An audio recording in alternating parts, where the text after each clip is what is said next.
Hello, everyone. How are you doing today? My name is Charlie, and I am editing a book. And I'm at that fun part where I keep hearing random words and phrases that are making me go, ooh, that would be a fun project to do instead, because editing. But the good thing is, I'm not here alone. I have people that will probably not hold me to account, but one can dream. There's a Megan, a cat, and a Glory. Hi, darlings.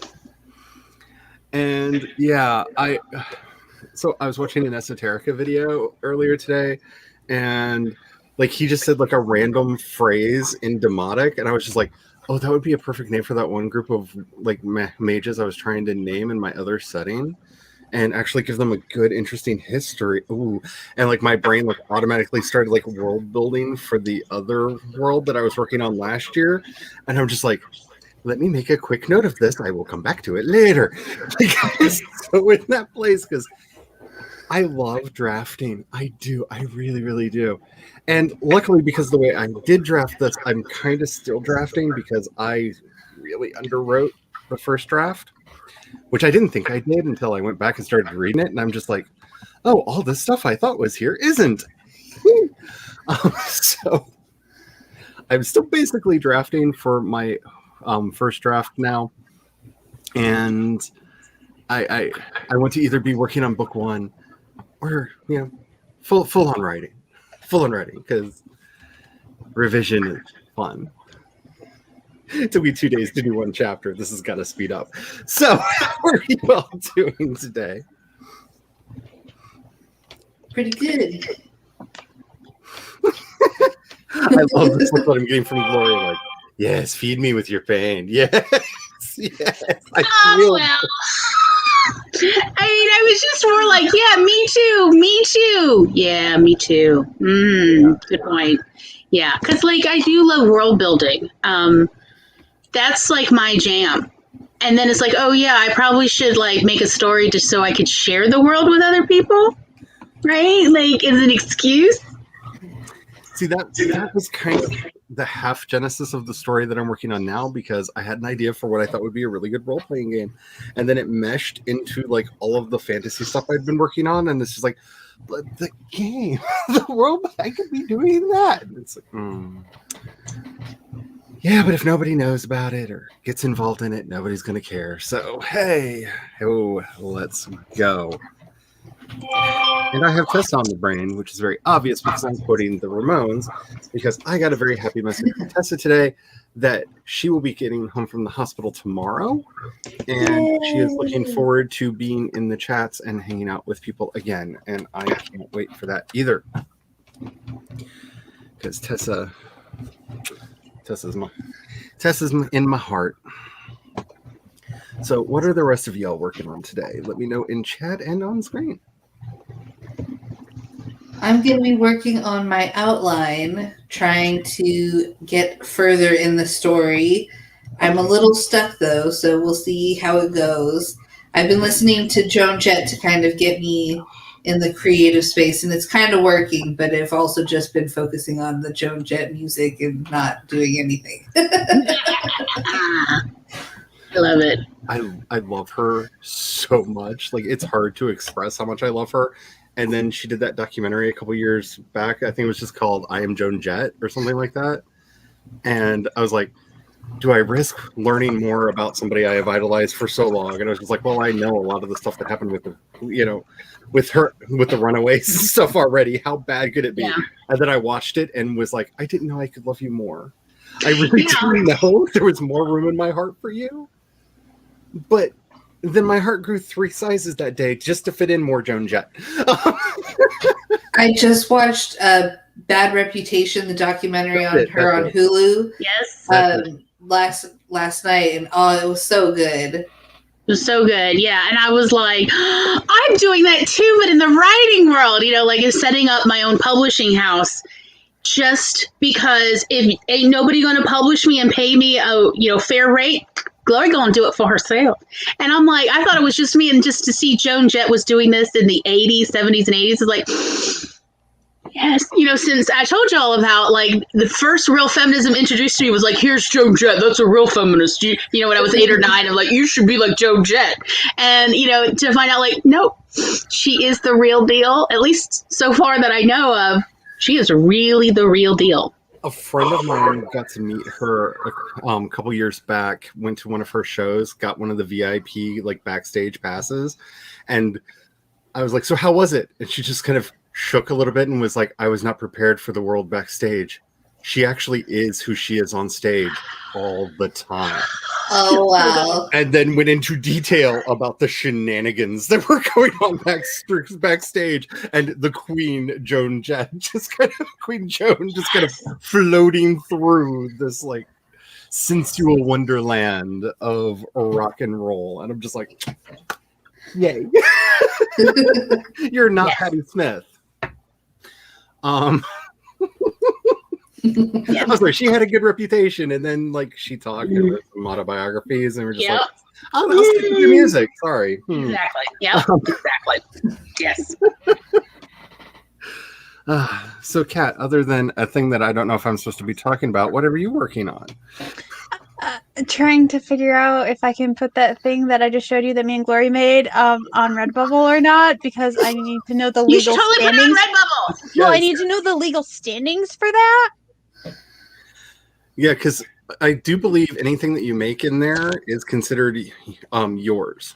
Well, I have one use property rights when you download it.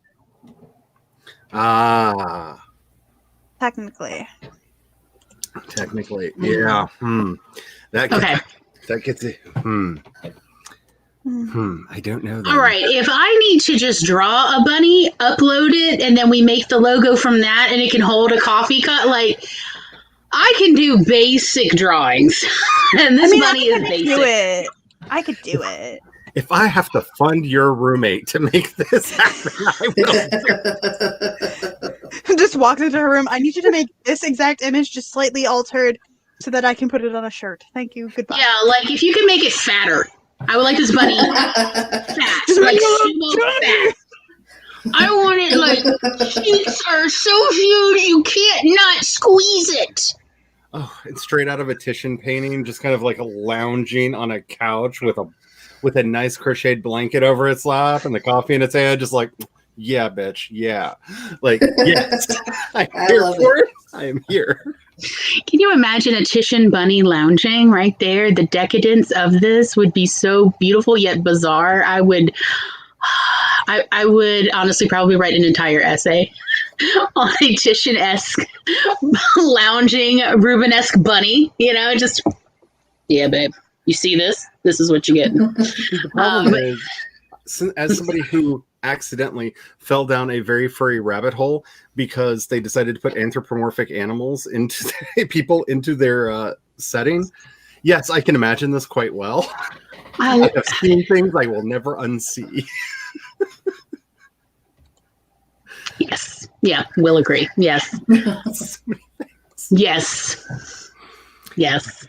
Did not know existed, and now do. Well, and I got into art through Sister Wendy, the little nun on PBS who used to walk around all the museums of Europe and elsewhere, America, Asia, and foam at the mouth over getting so excited about nudity, and the illicit politics behind the nudity. Again. And I was a middle school, high schooler, and she like totally roped me into art that way. Oh, yeah. And so I am very much like, I would love a Titian bunny lounging in like defiance. Yes. Yeah. As somebody who didn't realize exactly how like twisted and cursed my life has become, I was on the phone with the hubby last night, and he was like, "Oh, a friend of ours is in town who wants to come visit. Don't worry, they're vaccinated." And I was like, "Okay, I will do my best not to be watching an ABO video when they come home, because there's been drama. If you've not seen the whole Ramadan ABO thing that's happening on TikTok, it's a thing, y'all." I have not, but please feel free, publicly or privately, to update me on the. Okay, I'll put the Swell Entertainment video in the Obsessed With channel on the Discord, because thank you. She gives a fairly good overview, and then you can figure out how far into this you want to get. Plus, she's so upset that she's talking about it, but she can't help but talk about it because it was wonderful.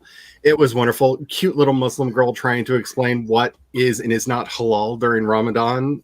That is part of the Omega verse. And did not know I needed this in my life, but I did.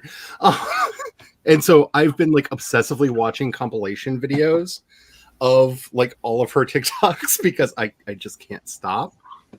And then had that wonderful moment when the friend who, because I was on speakerphone, came to the house and said, "What the hell's an ABO video?" And then had to explain this to a poor outsider of the internet realms, and started where of course you start things. Have you heard of Supernatural? Why does it always keep coming back to Supernatural? Because it grew out of Super Hulock. So you have to start with, do you know what Supernatural is? Do you remember Sherlock, that show with Cumberbatch? Okay. Do you remember Doctor Who? Okay. So there was a thing which was them all together that then turned into werewolves, that then turned into just wolf porn. What? Okay, there's this thing called Tumblr. Let me go back one step. There's this thing called Tumblr where all the cursed things begin, but none of them ever end. And like went through the whole history, and he just kind of blinked like 3 times and went, "Huh, yeah, it's a weird place." And I was like, "Oh, you have no idea. We haven't even talked about fluffies." And he said, "What's a fluffy?" I'm like, "You're not ready for that. I'm not ready for that. I have nightmares because I know what this word means." I don't, and I don't want to know. Be happy. Be pure. Yeah, I'm like, is this different from furry? Oh dear. Be pure. Just be pure. Just be pure. Okay, just like let me know if it's somehow important that I know at a certain point. Okay. If it comes up. I can always share a cursed compilation video into the thing. And just like, I need to start putting like, we need a different thing, not a trigger warning, but a purity warning. Oh, that I should yeah. put on things for the Obsessed With channel. Because like, if you just don't want to be tainted by the knowledge of this thing, do not watch. Just do not watch, because Charlie is cursed, and yeah, you wondered all the things that like I honestly haven't known existed. Like I thought like, oh, I was all edgy knowing about furries and knowing more about furries, because there's actually academic papers written about furries, and I've, as an interlibrary loan librarian, had to request these from other libraries because somebody was doing research. And of course, if it's going to come through and it's weird, I'm going to read it first because I can speed read. So I'm like quickly reading. So like I thought I knew some edgy stuff, and you have educated me that I am but a sweet babe in the woods wandering around looking, for berries. And you're like, oh, my sweet child. No. There are wolves in the woods. Right. And I'm like, oh, I didn't notice, because here I am just looking for berries, singing to myself. So yeah, it's limited on 2 things. I've lived in Altlandia for a very long time, and so I hear things. And also, I follow a lot of Swedish YouTubers, which you should not explain Makes anything. me wonder about Sweden. But it kind of should explain some things. I mean, I thought I understood Sweden, but anyway. Hello, Diana. How are you doing today? Hello, Eva. Hello, CB. Hello, Allie. How are you doing today? If you do not follow Allie, follow Allie's channel. She does streams the same time I do, but on Tuesdays and Thursdays. And they're so much fun. The energy level, oh my God, when I'm like falling apart. I don't know. Like, I cannot drink enough caffeine to get me through, but Allie can get like all the double donuts all the way through. I'm just saying. Megan, why aren't you? Oh, wait, you are on screen. Okay, we're good. Say return. I was like, what? Mr. P, hello. How are you doing? It has been a long time. I hope all is well. I heard on Jules' stream that your kids have graduated. So, yay. I hope to see you around a bit more this summer, because I need to know what's going on at Jim Bob's. Okay, like it's been so And the long. pineapples. Yes, I need to know. I'm an insatiably curious being, and it has been too long since I've had an update. Hello, Mindy. How are you doing today? Hello, Jeannie. How are you doing? I hope all is well. Yay! Yes, I am so excited that Tessa is going to be coming home, because we miss her. We miss her so much.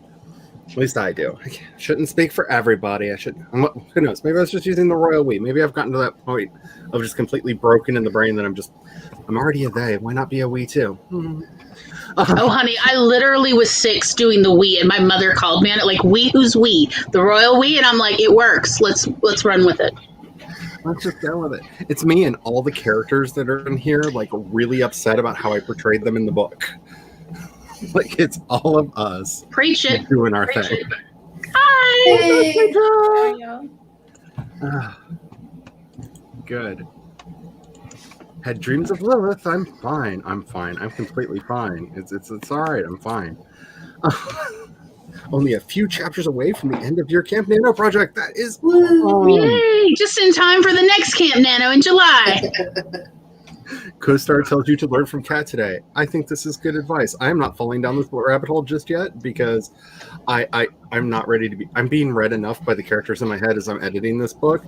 I don't need the stars to like pile on right now. I'm like, that reminds me. Let me look it up. What does CoStar say?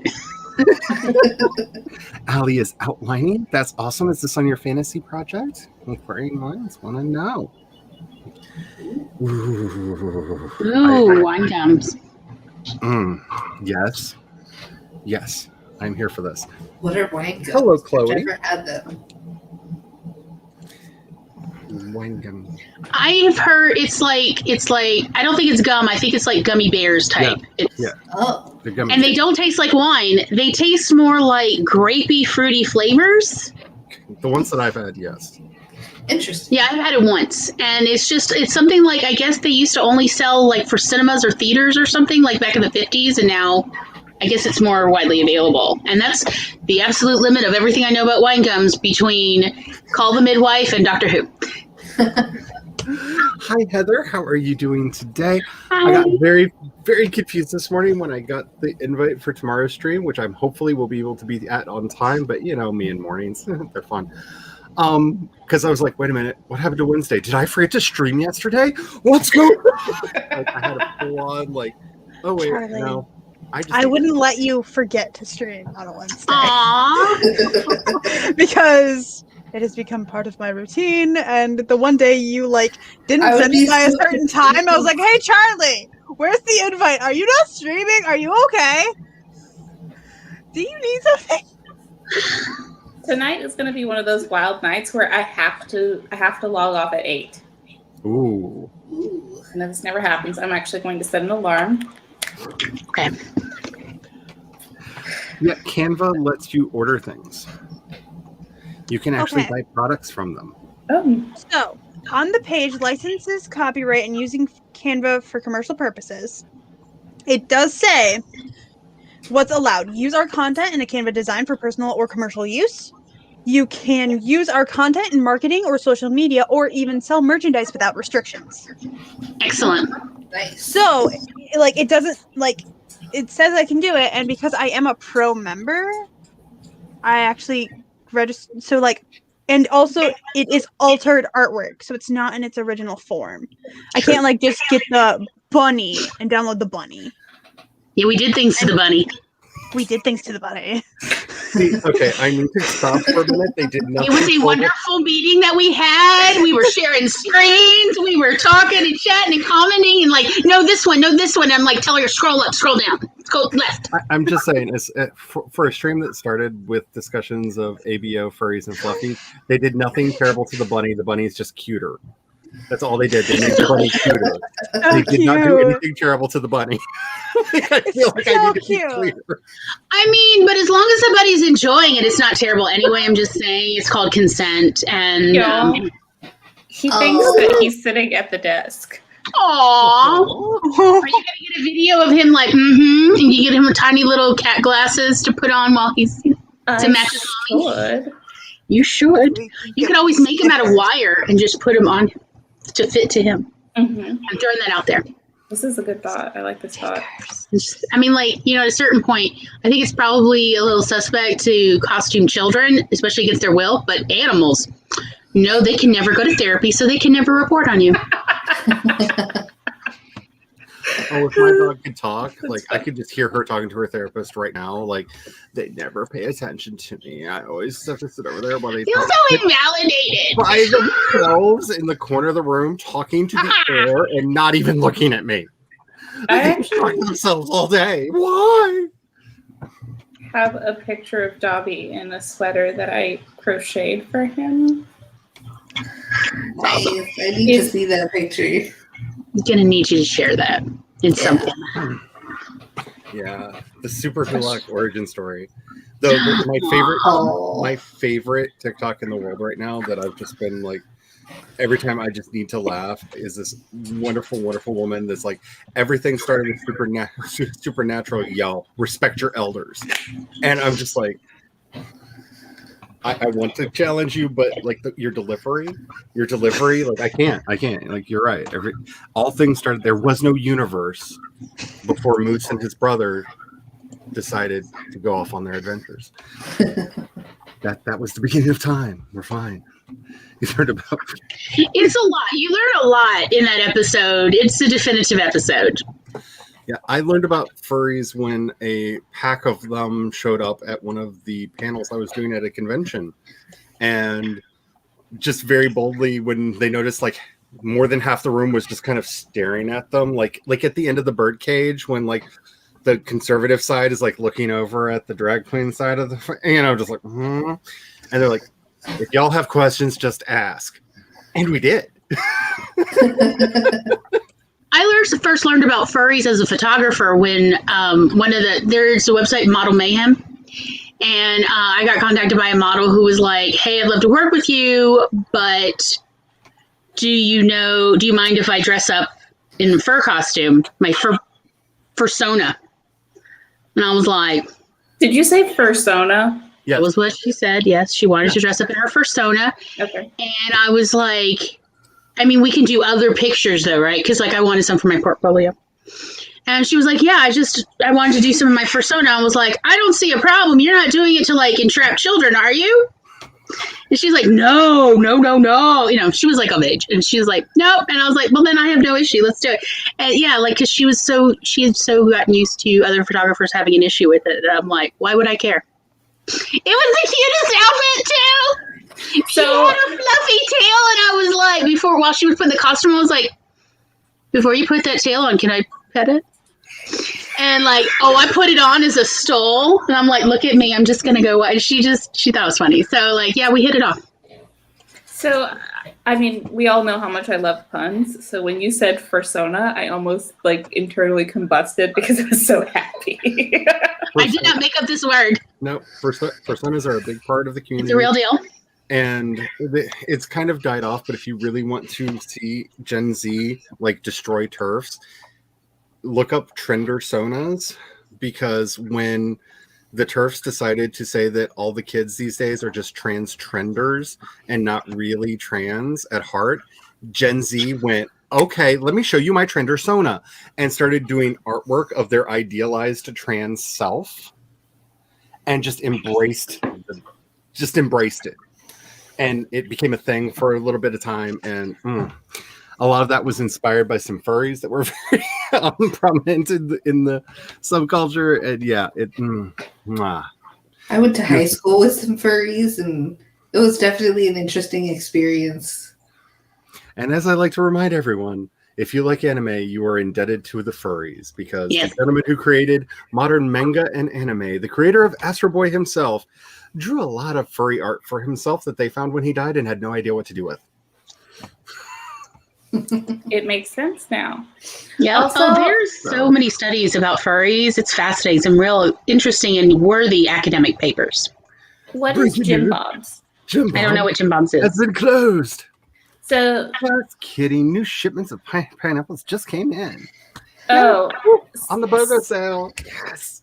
So I had there was a dean at my school who was kind of a jerk face, but I missed the first week of school, so I came in late and I didn't know who anybody was, and they just released me into the wild for rec. Oh yeah. And so there's a bunch of guys sitting on the bench, and I've gone around and introduced myself to everyone in the girls' dorm, so I'm starting on the other half of the school. And I go up to one who's sitting in the center, and I introduce myself. And I was just like, when someone introduces themselves, usually you just like introduce yourself back. And he was like, I don't remember exactly what he said, but something to the effect of like, why don't you guess my name? And I was like, I don't know, Jim Bob. Like, there are so many people in the world. Why would I specifically know your name? Yeah, that's so weird. Yeah. So from then on, I was like, oh, you're one of those people. So I always associate Jim Bob with those people. Jim Bob. My grandpa Jake made everybody into a Bob. So whatever your name was, you were that Bob. So, we would have Cat Bob and Megan Bob and Gloria Bob and Chandra Bob. Like, that's just how he referred to people. Like, it was like the honorific. Like, you knew he didn't like somebody when he met somebody. He was like, hi, Dan.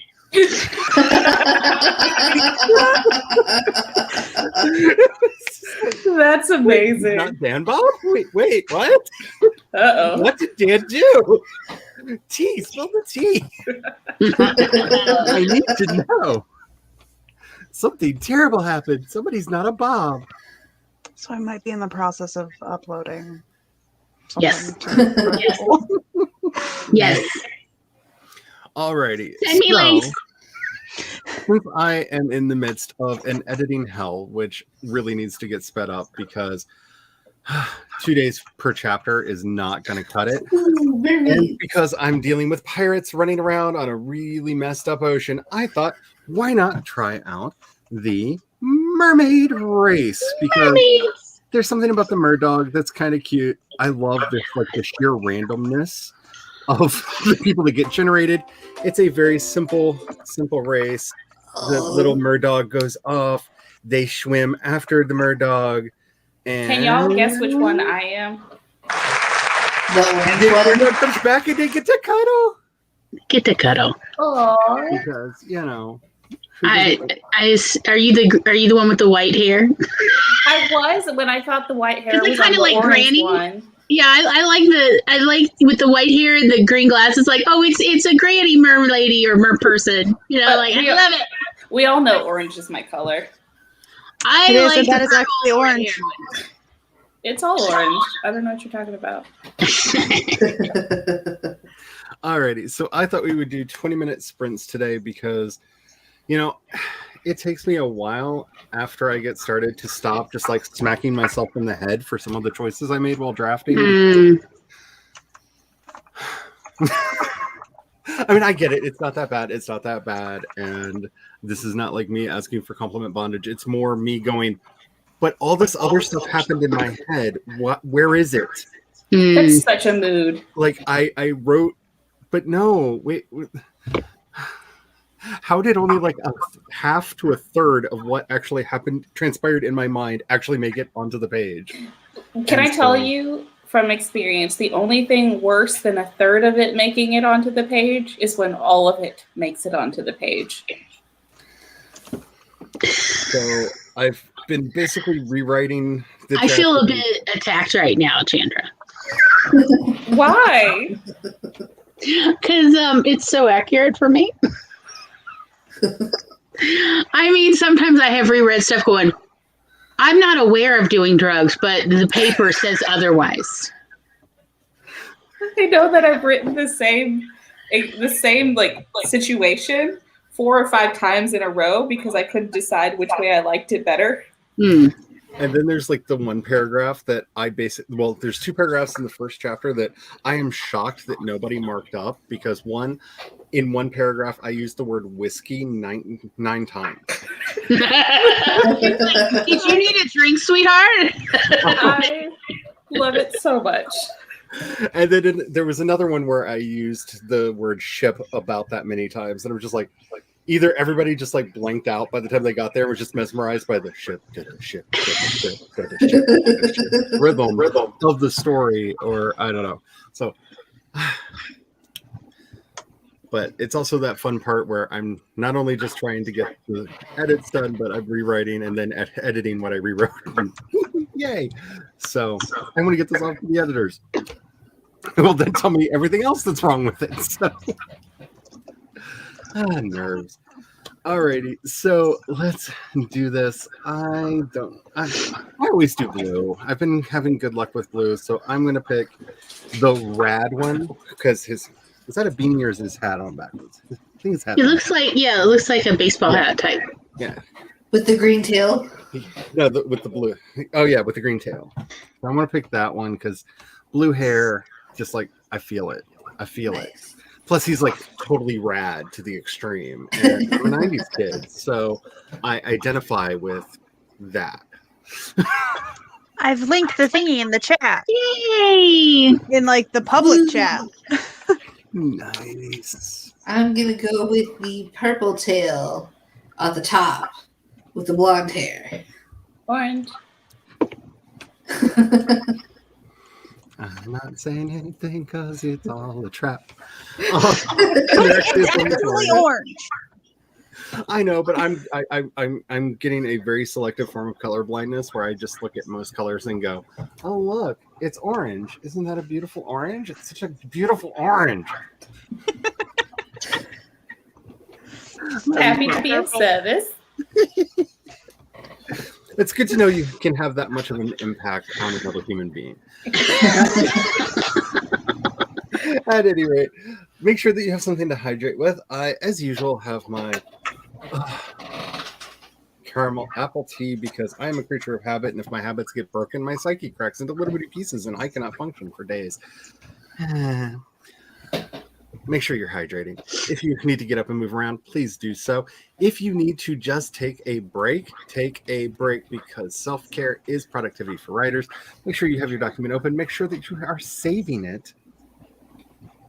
And we are going to get started in 5, 4, 3, 2, 1, and sprint. Cute little doggy.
Hello, hello.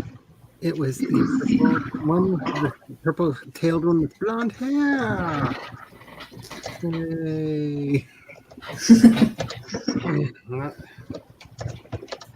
Not the one that I picked, but it's fine. It's fine. Perfectly fine. I'm okay with it. And of course, just as I stood up to close the door to the office because a cold wind decided to come through. No, I'll get that at the beginning of the next sprint. So as this process has gone, I edited one paragraph, and I now have three. Not because I went, oh, that needs I need to hit enter there. I need to hit enter there. It's, why did I start there? Okay, so set the scene up, introduce character, introduce motivate. Okay, yay! My brain do magic in drafting. Hi, how did the rest of y'all do? Well, I got a little bit farther on my outline, but then I got stuck again. So now I have to figure out what happens now, and it's confusing. Hopefully you can get that. I hurt myself. Oh no. What'd you do? I moved furniture by myself. Oh, I finished the moving of the furniture.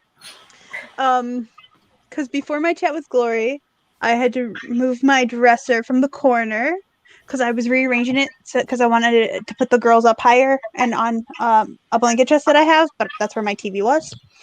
So my bed is now against the wall. The dresser is now in front of the window and has the TV on it. Nice. And my blanket chest is now on that wall, and the girls are on it now. Nice. So the girls are like a good 2 feet off the ground now. And they're just like, what the hell is this, mother? Let's move this from this side of the room to this. Yeah, And we then just you got move comfortable. We just got used to this. And then you move stuff around us. And then you move some more stuff. And then you put us over there. What are you doing? I know, they're like, we need a drink is what's going on. We need a drink after all this you've done to us today. And apparently Paris must have said something to Logan because Caitlin came in here because I wanted to show her where I moved some stuff, and she was holding Logan up to the cage, and Paris was right there and did a little bit of chirping, and now Logan's terrified. I'm gonna get no. you, doggy. I'm gonna cut you good.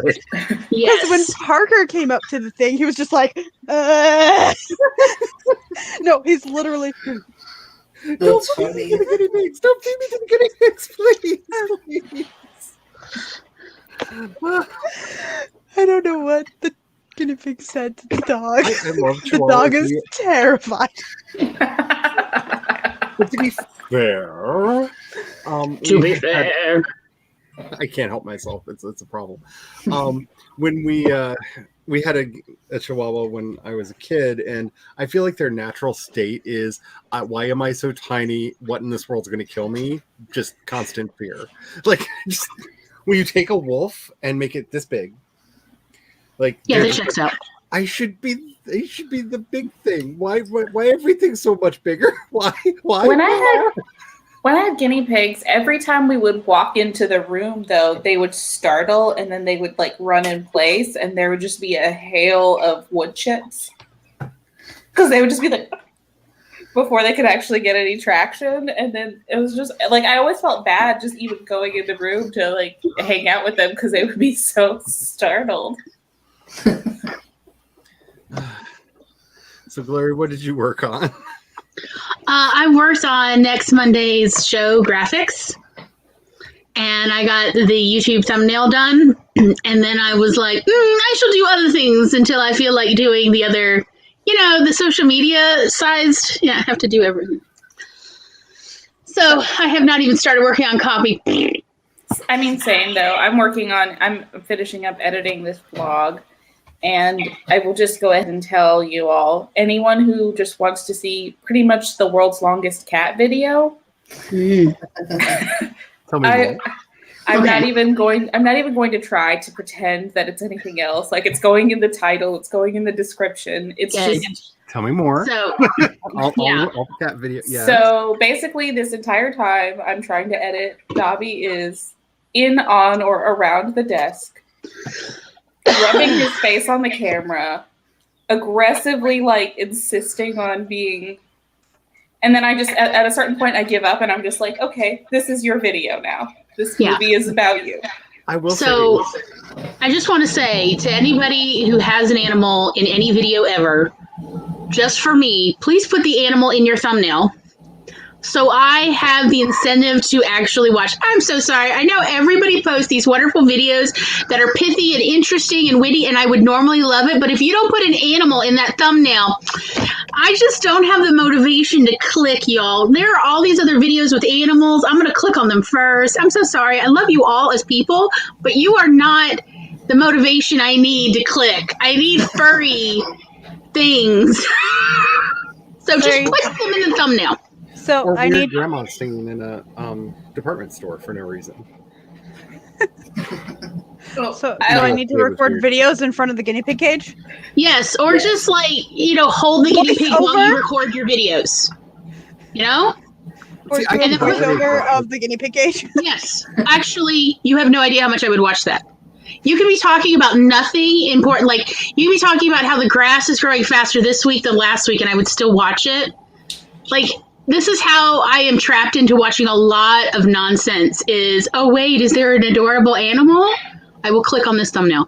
And that is like several hours a day of me on YouTube. I feel like I can really validate this because back in the day when I was still working out of the living room and there was a chance of a random cat attack on my face, like I feel like my channel grew a lot faster because I feel like Yes. there was like this whole underground of like, you never know, Charlie might get attacked by a cat. A cat, you say? Let I me mean, subscribe to that. And like, If I'm brutally honest, that's kind of how I started watching your videos.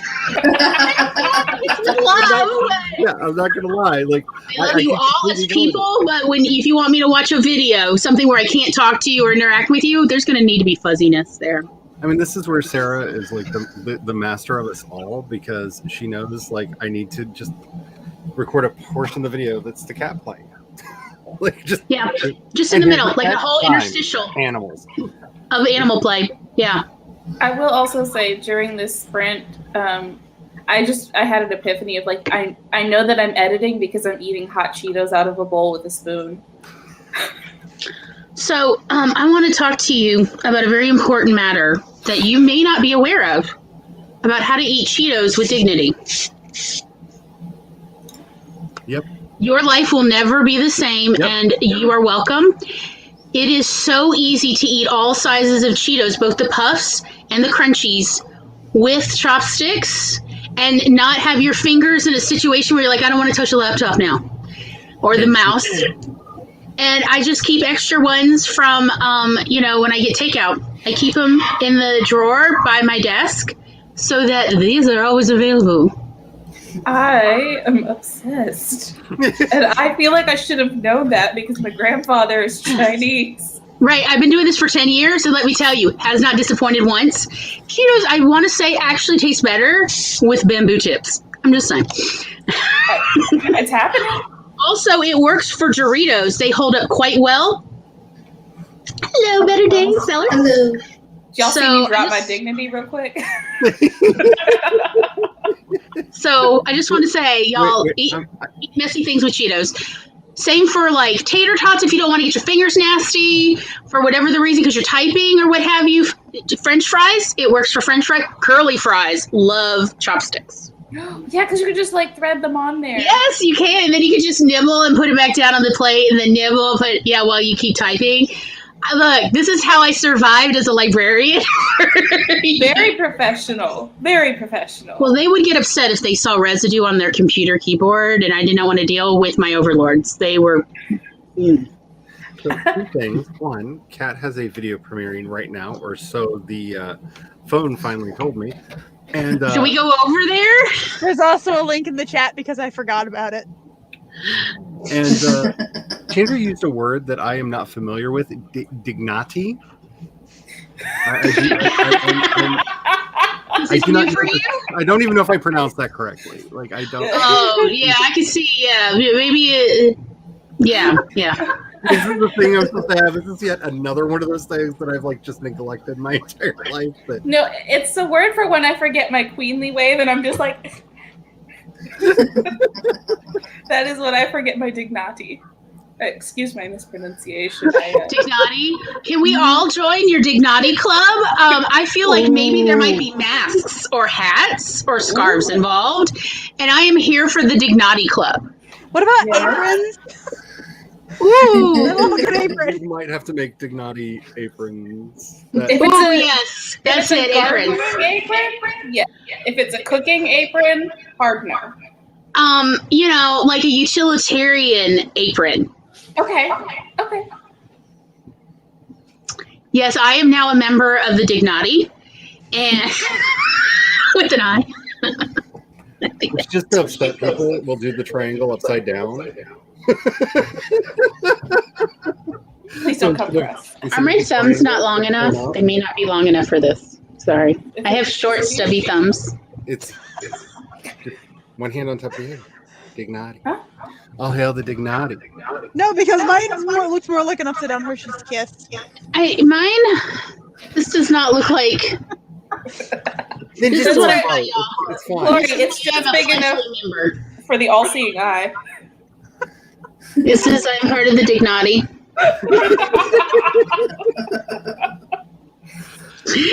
Warn Caitlin, she may be getting another. How many is that now?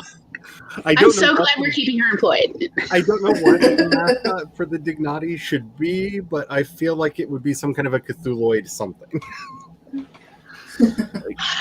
Yes, I feel like Dignati is definitely part of Cosmic Horror. Yeah. I can actually fully see Wait. it. I feel like since we're getting to the point where there's like a hashtag or a nickname for each of us while we're on the channel, that we should have our furry selves as an emote with our thingy. Oh, like a persona for each Yes. of us? Yes. What animal would I be? The animal That is the question. I would choose is I love that not I just appropriate and doesn't have fur. A mole rat? Is it a naked mole rat? No, just a hippo. Like, All right, that's fair. yeah. I mean, you don't know enough about me to know that that's pretty accurate, actually. I may be lethal in water.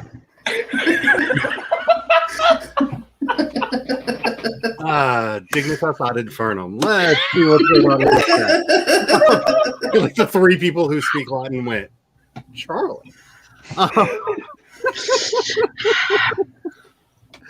Let's see. I have no idea how they.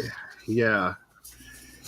Yeah, we had a whole conversation in the chat about, because I was thinking, CB was talking about the bean dish. I love But that I was just notified about the About premiere your of my own- video. 6 minutes late. YouTube. You literally have one job, and that's being a video delivery platform. Like, I got a notification 4 minutes ago about Cat's premiere. Oh Same. my goodness. I still haven't been notified. Hello, Maggie. How are the winds? How's the daughter? How is everything? Is it all things well, please? I hope. How's the weather? You don't have to lie to me. I want goodness in your life because it's been a lot of wind and bad things, and I want goodness. All the good things. Wait, who bought the red bubble? Oh, well, I have Eva was three saying that guesses. she got postcards. Okay, Eva, that is the first $1.03 Hi, I've ever earned from red bubble. Yay! Yay! Let's hear for postcards. I love postcards. How are you doing today? I hope all is well. Welcome back. Welcome back. I got to be careful with that because our Friday stream had to go The Way of the Dodo because I sang the Rick and Steve song, not because I played it for you, but because I sang it to you, and that was the line too far. I get it. My singing voice is not that good. I get that, but the fact that they struck that part, girl, that's just a little too bitchy for me. You sang it too good? Is that what they were saying? I don't know. That's when you click the what part got the claim, it went to the part where I sang the song, and I'm like, really? I was too off key for you for your delicate queer ears. Like, I don't know. I think it's more like you're so talented because I am here to tell you, y'all. Look, anybody. I'm not trying to plug my show, but I have sung so many copyrighted materials on my show, and I have never once gotten any claim or anything for anything I've sung. So I think it's more of a testament to Charlie actually singing accurately and in tune rather than me singing like a drunk wench. Because, yeah. I'm just saying, like, I watch these people that put like all these like actual video clips in all their videos. And I'm just like, I paid for music in Canva to be on a video intro for this channel and got copyright struck. Yeah. Like, I can't do nothing. So there's a lawyer on YouTube somewhere who reacts to stuff, and I was listening to one of her videos, and she was talking about another case where someone had a copyright strike against them, and it was being litigated. And she said that they have to be able to show that the person like came to watch your video, like if it actually makes it this far, that they would have to show that the person came to watch your video because of the content that they're claiming is the damaging piece. And I was like, they blocked the entire 7-8 hour stream. So the entire 7-8 hour video for like a 10-second thing that not even that long that happened at the end. And they were like, so what are you going to do? Challenge it and risk that strike on your channel being permanent and removable, or delete the whole thing? And I was just like, hell with you, gone. Go back. I will never promote you again. Though the hubby was screaming the whole time, sue them. honestly, but that was her point though. In the oh my gosh, Dobby. Oh, sorry, y'all have disappeared. Oh. Yeah, I guess it's because I always sing in my own key, and apparently no one on the planet sings in my key, so it does not pick up on the algorithm. I just sing in the key a bit sharp. I'm just saying. Like, I know they're fantastic creatures. And there's majestic. Baby hippos may be the cutest baby animal of all baby animals. Oh my gosh, I'm in love with Fiona and who's Tony, the one at San Diego Zoo. Like, they're just my favorite. And then there was just a new pygmy hippo born. I can't remember where. Look down, cat. I already saw that. Yeah, but we want to see your face. We wanted your face. Y'all didn't see my original reaction. Go back a little bit. I'm like, but yes, again, the baby hippos, Megan. You're absolutely right. They're so cute. I especially like various times I love watching Fiona, the webcam, for her, because like I think they were running it almost 24/7 for a while at the beginning of the pandemic. And I was hardcore, like, Fiona carried me through this. Every time I had her feeding times on my phone as an alarm. Oh. So I could watch her just tear into cabbage. Like, nom, nom, nom, nom, nom. It's on my bucket list to either pet or feed a hippo somehow, some way. Like, I don't know how, but that is my goal in life. Yes. I will not die happy unless this happens. It is a worthy goal. To the East Coast, but I do know quite a few people that work at zoos out there. Ooh. So that might be an arrangeable thing. Yeah. At my local zoo, they have an otter cam that you can just pull up, and they have 2 or 3 otters that just hang out and swim. When I was a child, we got to feed the alligators at my local zoo, and I got to feed them horse meat. And they have you go up on the sunning. They had me go up on like the sunning slope.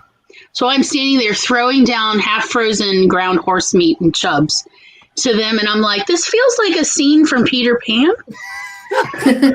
It was day camp. I was 7, I think. 7. Yeah, I was 7. Because I was like, no, it wasn't when I was 6. It was when I was 7, and I'm like, this feels like Peter Pan because there were 3 of them, and they were very much waiting with their mouths open as I am throwing 1-pound chunks off this 10-pound chub at them. And they're trying to rearrange themselves to figure out my throwing aim, which was terrible. And I'm like, this feels odd. And let me tell you, they did take pictures. It made the front page of the newspaper of this very chubby little girl. Just, here you go. And they're just like, And I'm like, this one's getting closer. Like, it's fine. It's a solid 6 feet in there, 9-foot long alligators. Best of luck, girl. You'll be fine. And then at one point, one of the guys comes over with a stick and pokes one further away from me. And I'm like, can I go? And they're like, you're not done. Here's another chub. We need more pictures. What? You're like, I've had enough. It was the 80s, Chandra. It was a wild decade. Oh, the 80s were great. We were sold sulfuric acid in vials to play with as kids. We had all the toxic chemicals. I remember getting a mercury kit that you could poke with your finger and move the mercury You could around. touch it. Oh, yeah, they didn't mind. They were like, it's fine. Like half the toys were painted with lead paint. We had giant metal darts that we could throw in the air and at each other. It was amazing. I feel like for me, my family was always very much like with the safety culture of like, if you hurt yourself, you're gonna die. So, I mean, that was fun. And then I'm trying to remember. Oh, Christmas lights. We couldn't play with Christmas lights anymore because they have lead on them. And everything was like, oh, you got to get rid of your old lead paint. You got to get rid of this. You got to get rid of that. And so. Yeah, Chandra, we came right before that. Charlie and I did, and it was like, have a good time. Stop putting everything in your mouth. But it was just a guideline, not a law about stop putting everything in your mouth. All right, I will tell you this. So I was like, let's see, it was when I lived on Camp Street. So I was 8, maybe 9 years old, somewhere in there. There was another kid in the neighborhood who confessed to me and my brother that when nobody's looking, he likes to go around to the back of his house and nibble on the chips of paint. Like pick them off and nibble them and as a snack. And, he'll get a bigger chip and then walk around the alley just nibbling little as it breaks off and eat it. And he was like, but don't tell because they said it's not, they said I'm not supposed to be eating paint chips anymore. And I had already heard, my parents warned me about, why not to eat paint chips. And I'm like, nobody eats paint chips. That's weird. It's not a food. And Mom and Dad were like, it's because there's lead in it. It'll make you stupid. So not 4 months later, when this kid confesses this, and I mean, so Tom is, let's see, if I was 8.5, Tom would be 5.5. And, and Tom and I both look at each other because we had both been warned not 4 months prior. And I was like, I really think that you should find something else to snack on, like we do. Why don't you pick up some grass and nibble that as you walk? And he's like, I've tried to give up the paint, but the chips are so tasty. And I was like, Lead is quite sweet. And then we told him, they say it's because the paint chips make you stupid. And he's like, I need to find a way to break this habit. I remember the problems here, the real problems, okay? For real. My grandfather gave me a toy once, and my mother was like, isn't that covered in lead paint? And my grandfather looked at me and said, lick it, kid, lick it. And I was like, he's like, does it taste sweet? I was like, yeah. Yep, there's lead in it. Wow. Oh, see, they never told me that the leaded paint was sweet. And I guess that is why that kid kept nibbling. Yeah, lead paint has quite a distinct sweetness to it. So eventually, I think months later, we confessed this to Mom and Dad when they were like, why don't you go play with this kid anymore? And we're like, he eats paint. And my father was like, that's not a nice thing to say about somebody. And I'm like, he literally told us, he showed us where he eats it. And one day Dad's like, show me Where does he eat it on his house? We literally trespassed. They were not home that day, or it was like church Sunday. And I went around and I showed him the spot, and it had gotten so much bigger. It was like this little hole when he confessed this. It was like this big. And I was like, oh, it's a lot bigger. Dad's like, okay, you don't have to play with this kid anymore. So, and I'm like, should we warn his family? Dad's like, if they haven't figured out what's going on yet, maybe we should just let them go natural. So I think when I was a kid, the seatbelt laws were just starting to happen. Yeah, they did not exist in my childhood. Truly, they did literally not exist. Everyone was like real serious about that. So I wasn't like, we had to wear seatbelts in the car, blah, blah, blah, blah. And they were still like pretty concerned about the paint situation and making sure all that was thrown out. But my grandparents lived in an old house. And you know how you used to like peel the glue off, put glue on your hands and then like let it dry and then peel it off? Well, there was a door in the house that had some chips in the paint. And it was like that. But there were so many layers of paint that you could just pull and it was like peeling the glue off your hands. Yep. So I would sneak in there and I would like, and it was just very, very cathartic and yeah, so that's relaxing. how this was. This kid was picking off, and it was like thick layers of like decades of paint. Well, when I really got a good hold of it, a whole entire like thing, like probably this big, just peeled off, and it was like no longer hideable. Well, that's how you know it's the lead. That's how you know it's lead. That's definitely how you know it's lead. And yes, I because got no in paint trouble didn't have that strength. because I'm now peeling the paint off of my grandmother's walls. Awkward. Very awkward. And it's like before it was like not really noticeable, but like now I've just like ripped half the door off the paint off. Okay, you're gonna figure it out. You're gonna get busted. I got in so much trouble. As an eternal testament to how they just didn't care about safety, if anybody's ever noticed the line that goes through my eyebrow, I have a scar that actually goes all the way through my eyebrow and across my eye. I can't like point and look at myself on the camera. At the same time, it goes all the way like through my eye and down onto my cheek, because like I'm that generation that we, as little kids, we used to like. I was riding on the top of my brother's pickup truck down the road, and he wasn't paying attention to the trees, and a branch just went and just tried to scoop my eye out because nobody cared. Like my parents saw me drive into the park as we drove into the house, me literally sitting not in the bed, on top of the cab. Oh my goodness. And they're just like, I'm glad you made it on time. And I'm like, blood's coming down my face because I hit a tree. You're like, yeah. The 80s were wild, y'all. The 80s were wild. Like, it is hard to explain to people that weren't there because they no F's given. My child was so like padded and safe and yes, protected in comparison. We put my cousin just in in the school box because we didn't have enough seats inside the cab of the truck to go to the family reunion, so we put her in the toolbox. Like one of the full like the full back. Yeah, apparently there was room I could have fit in there too. Yeah, those things are quite big, or some of them can be. They are, yeah. She said it was nice and airy, and there wasn't too much wind going through it. So they closed the lid, you say? Oh yeah, we closed the lid.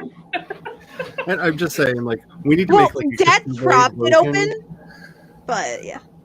You know what? There's nothing about what you just said that makes me feel good safety-wise. I'm just letting you know that. I know you didn't ask.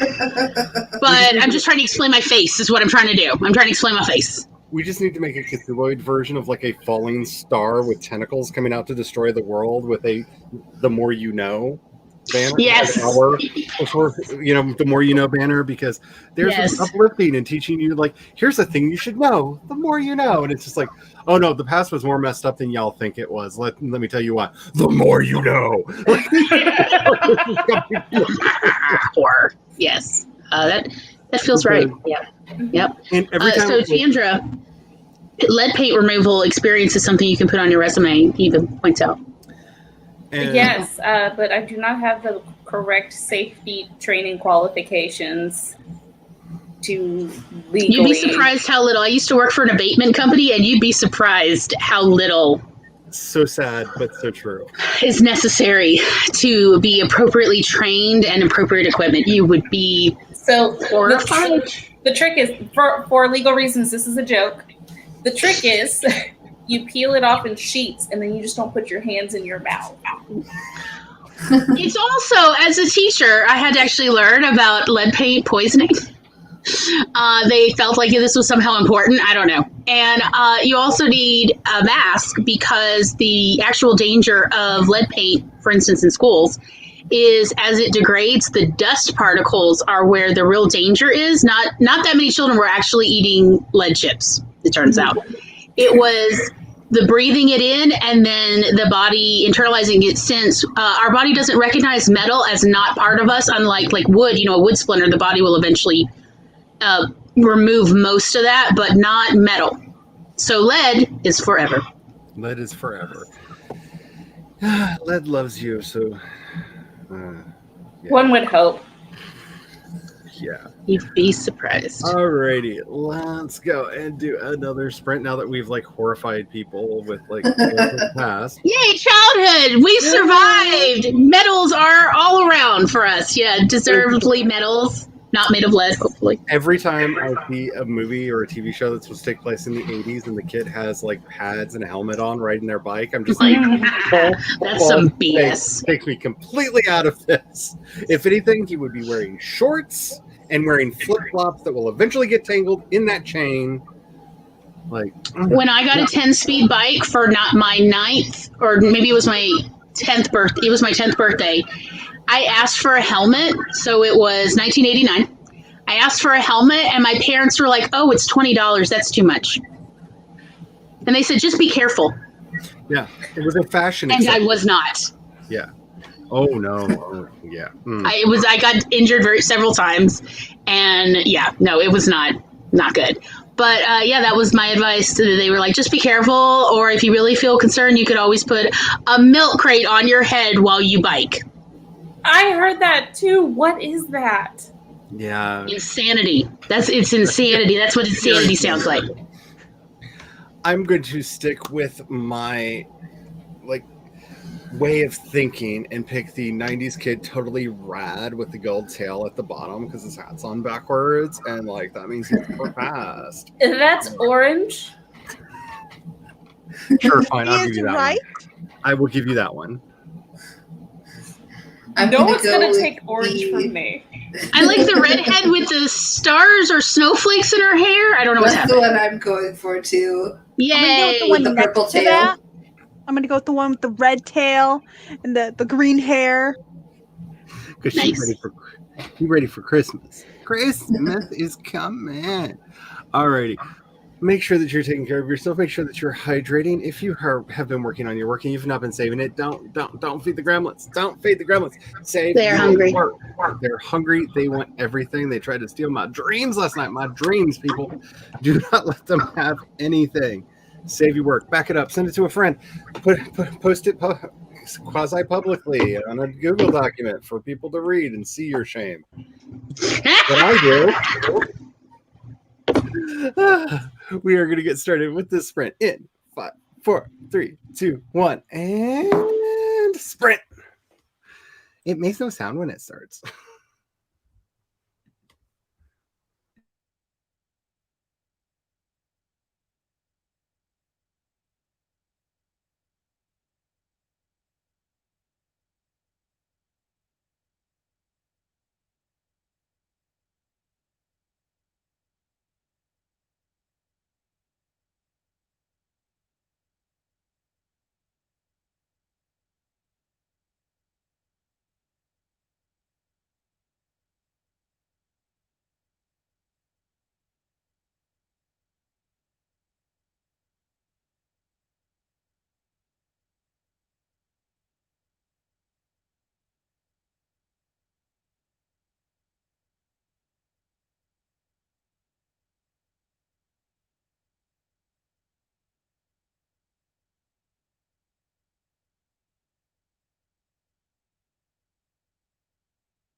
Yay!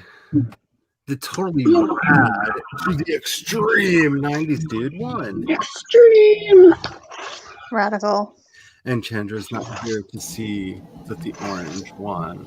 And I feel a reverse victory in that.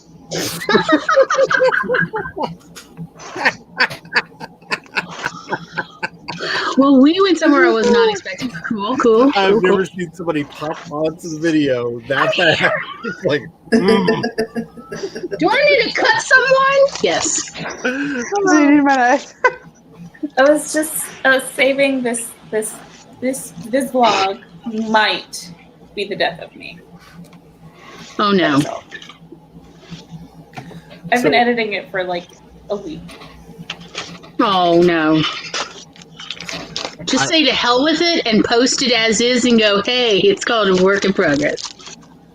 it's fine. It's fine. Just like, okay, my motto with like most of my work, because my horrid sense of perfectionism just will not let me anything without like, it's just, it's fine, just whatever. Because if I don't let myself get to that point, I will just tweak and tweak Yes. and tweak and tweak forever.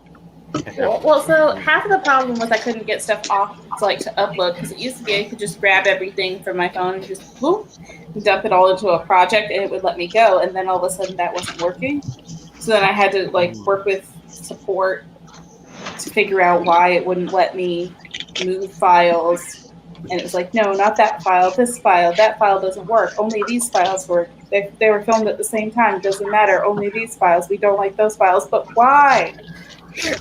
Oh man. Could you be running low on memory? That could be, but that wasn't what it was.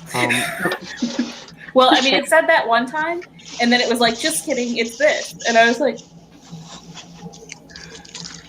Just kidding. You know, the thing you want your software to be doing. Like, we're just joshing with you, you know? Like, we're not really being like, how can you dislike the file format for these 5 clips specifically, but these other ones are fine, and they all come from the same place and were filmed at the same time? Gremlins. Okay, so I am choosing to believe that my writing is so mesmerizing and so good and so wonderful that no one in the beta noticed that there's an entire paragraph describing the actions of one character using a different character's name. I like it already. Because I didn't notice when I was writing it, and apparently, I checked it 3 times in the notes, no one. So it's not just me. So yay. This is not like me throwing shade on other people. It's me going, hey, this is a human thing and not my particular brand of dumb. Because a lot of my mistakes are very particular to my brand of dumb, which, trust me, you don't want to buy. It's not good for anybody. No one should have it. But, It's because not. I'm reading it and I'm just like, why is Sebastian suddenly have female pronouns? This makes no sense. He's a dude. He's a very pansexual manly man. Why does he have she her pronouns all of a sudden? Why the thing? I reread the paragraph before and after, and I'm like, because he's talking to Maeve and there's another person there. There's another person there, and this is what she's doing, because that's the only way that paragraph kind of makes sense to me. So I'm just gonna let myself have a moment of sheer unadulterated ego that's not gonna last for longer than it takes me to say the words. But my writing is just so good, y'all, that I was able to make such a colossal mistake that no one could see, not even me, until I went through with a fine-tooth comb to. I will say, in the process of my read through, which I haven't done any of yet this stream, but I will. There's a part where I just highlight and I write my notes to the side, and I'm just like, what? There are a couple of those.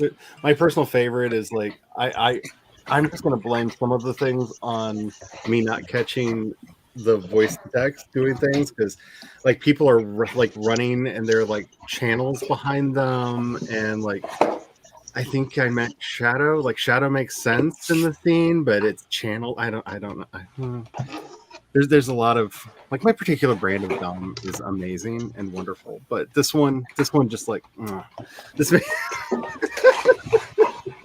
is why I'm paying somebody to go over this, because I've read this like 3 times before I caught like why it was like itching my brain. Like every time I read over the paragraph, I was like, error.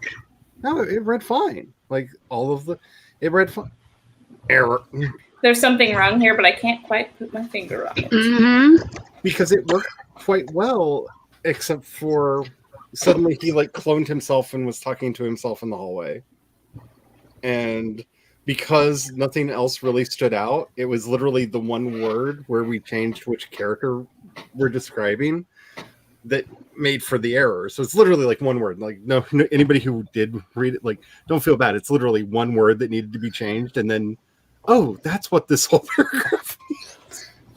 But to be fair, if he was talking to himself, maybe he needed expert advice. And he does talk to himself a lot later in the book. So Just getting a jump on it.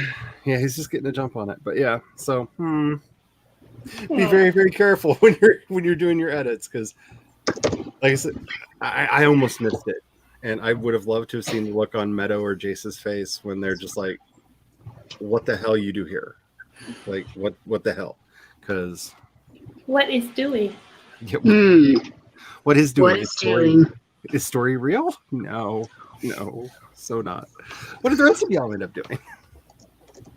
I'm putting music to my vlog and trying to get the sound balance right, and I hate it. No. I worked on my outline a little bit more, and I'm stuck again. So I figured out that she's going hiking, but I don't know where in California they are, so I don't know where in California they're hiking, which kind of affects things. I don't know how yet, but I know that it will. I have an idea. They could go hiking outside. I might have to boycott this book if it takes place in the Emerald Triangle in Northern California, because Netflix tricked me into what I thought was going to be a really, really bad documentary, and I watched all 3 episodes of it for it only to be Will you like, shut the door? Like that State of the World documentary. I'm sorry, I missed the end. Oh, Sorry. okay. Auditory dyslexia. Netflix put up a series called Sasquatch, and the whole premise of the not Netflix, it's on Hulu, and the whole premise of the show is Sasquatch murdered 3 people in California in 1993, and I'm just like, oh, this is going to be the right kind of trash for me. Investigative journalist tries to prove that Sasquatch murdered some people. I'm here for it, and that's like the premise of like the first part of the first episode, and then like it goes into the gang violence and the drug wars that happen on this really pretty like span of California. I'm like, this is not what I signed up for. You sold me a certain kind of trash. I'd be upset at the switcheroo here. This is not cool, you know? Like they named the documentary is named Sasquatch. So Sasquatch is an actual person, and that's their gang. Okay, so technically there was a dude named Bigfoot, but Bigfoot that he does find, but Bigfoot didn't do the murder. Maybe this other dude named Razor did, kinda, sorta ish. I'll just spoil it all for you. He doesn't know. Apparently, one of the things that they liked to do in the 90s was import immigrant labor from Mexico and then kill them after they harvested the pot. That way nobody would know where the farms were.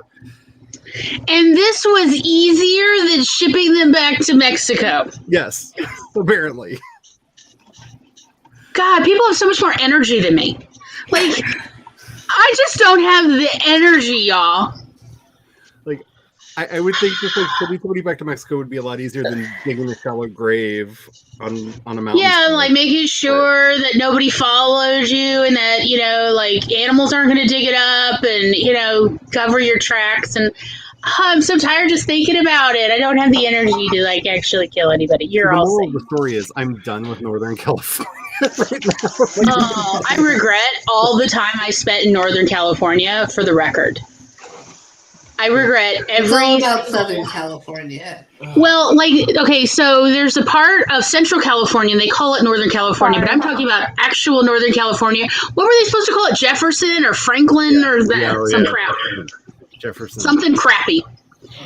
And Pearl Harbor is the only reason why it's not its own state, supposedly.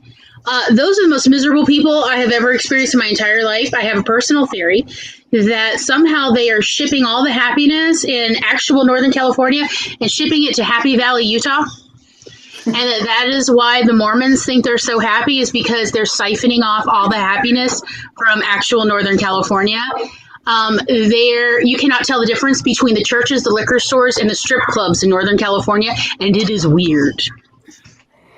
I love this. The churches look like strip clubs, the strip clubs look like churches, and the liquor stores look like churches and strip clubs together. It's very upsetting. Like, don't try to sell me one kind of trash and then like sneak this other thing in the back. Like, Oh, you mean like Tiger King? oh no, no. There's this whole like subplot about how he was raped when he was 9 years old that is not integral to the story at all. He just wanted to tell you about it. And like, I did not sign up for this. You told me, okay, you promised trash.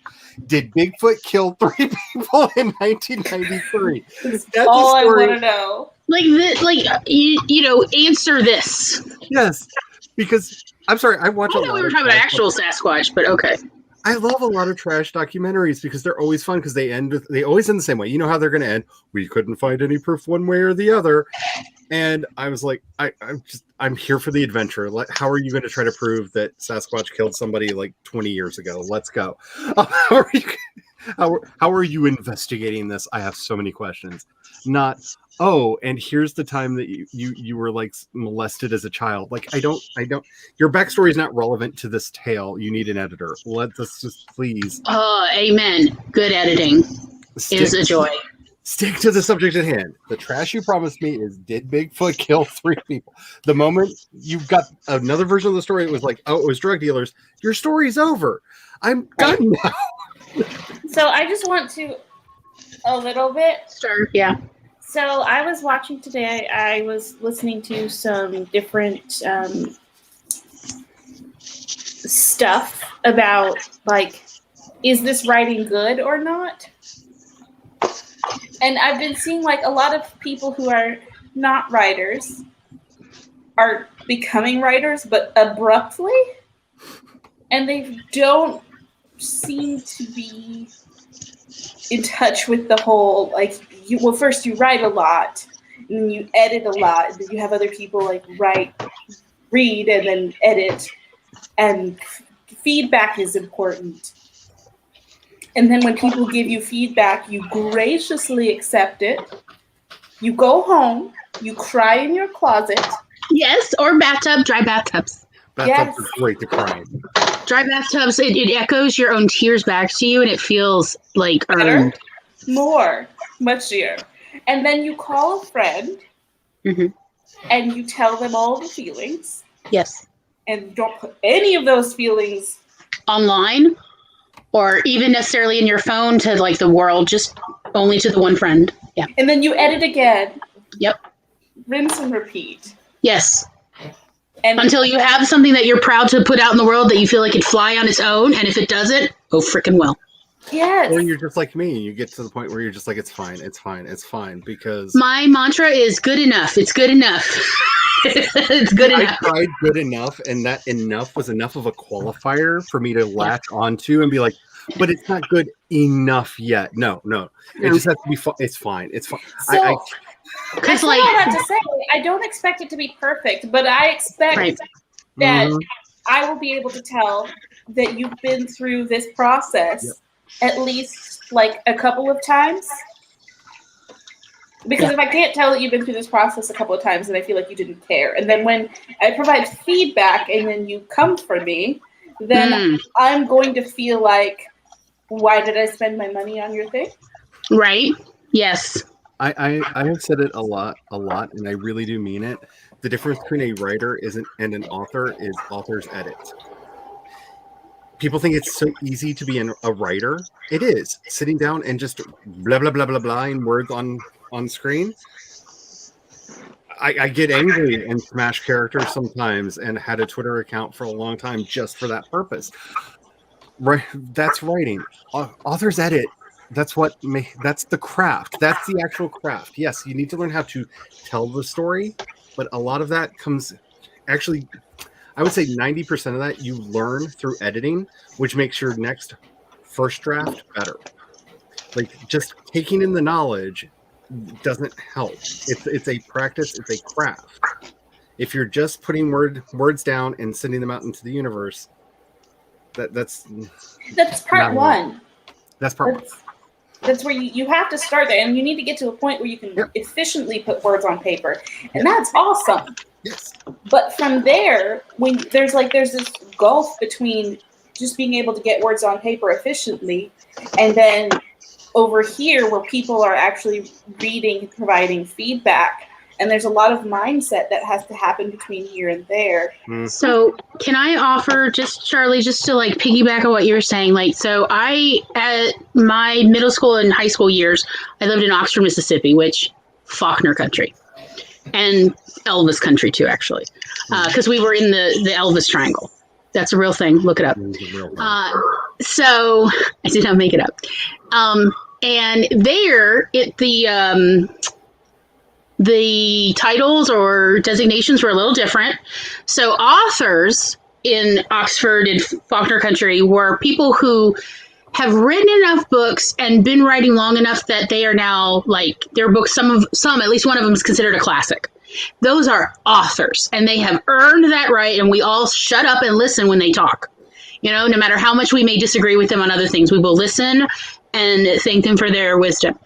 Writers are, all the people who write and edit and help each other edit and all the things that you would call author. And then scribblers are the people who just put word vomit on paper and send it out into the world and go, isn't this good enough? No. But that's what, like, there. Now, I'm not saying you're wrong. Like, I'm just trying to, like, offer, like, in the Deep South there, because of this Southern writer thing, which is what is on my business cards, is Southern writer, or at least that's what I want one day there to be. I want people to call me that. Because that's, like, the be-all. Oh, yeah. Like, when you die, they may call you an author.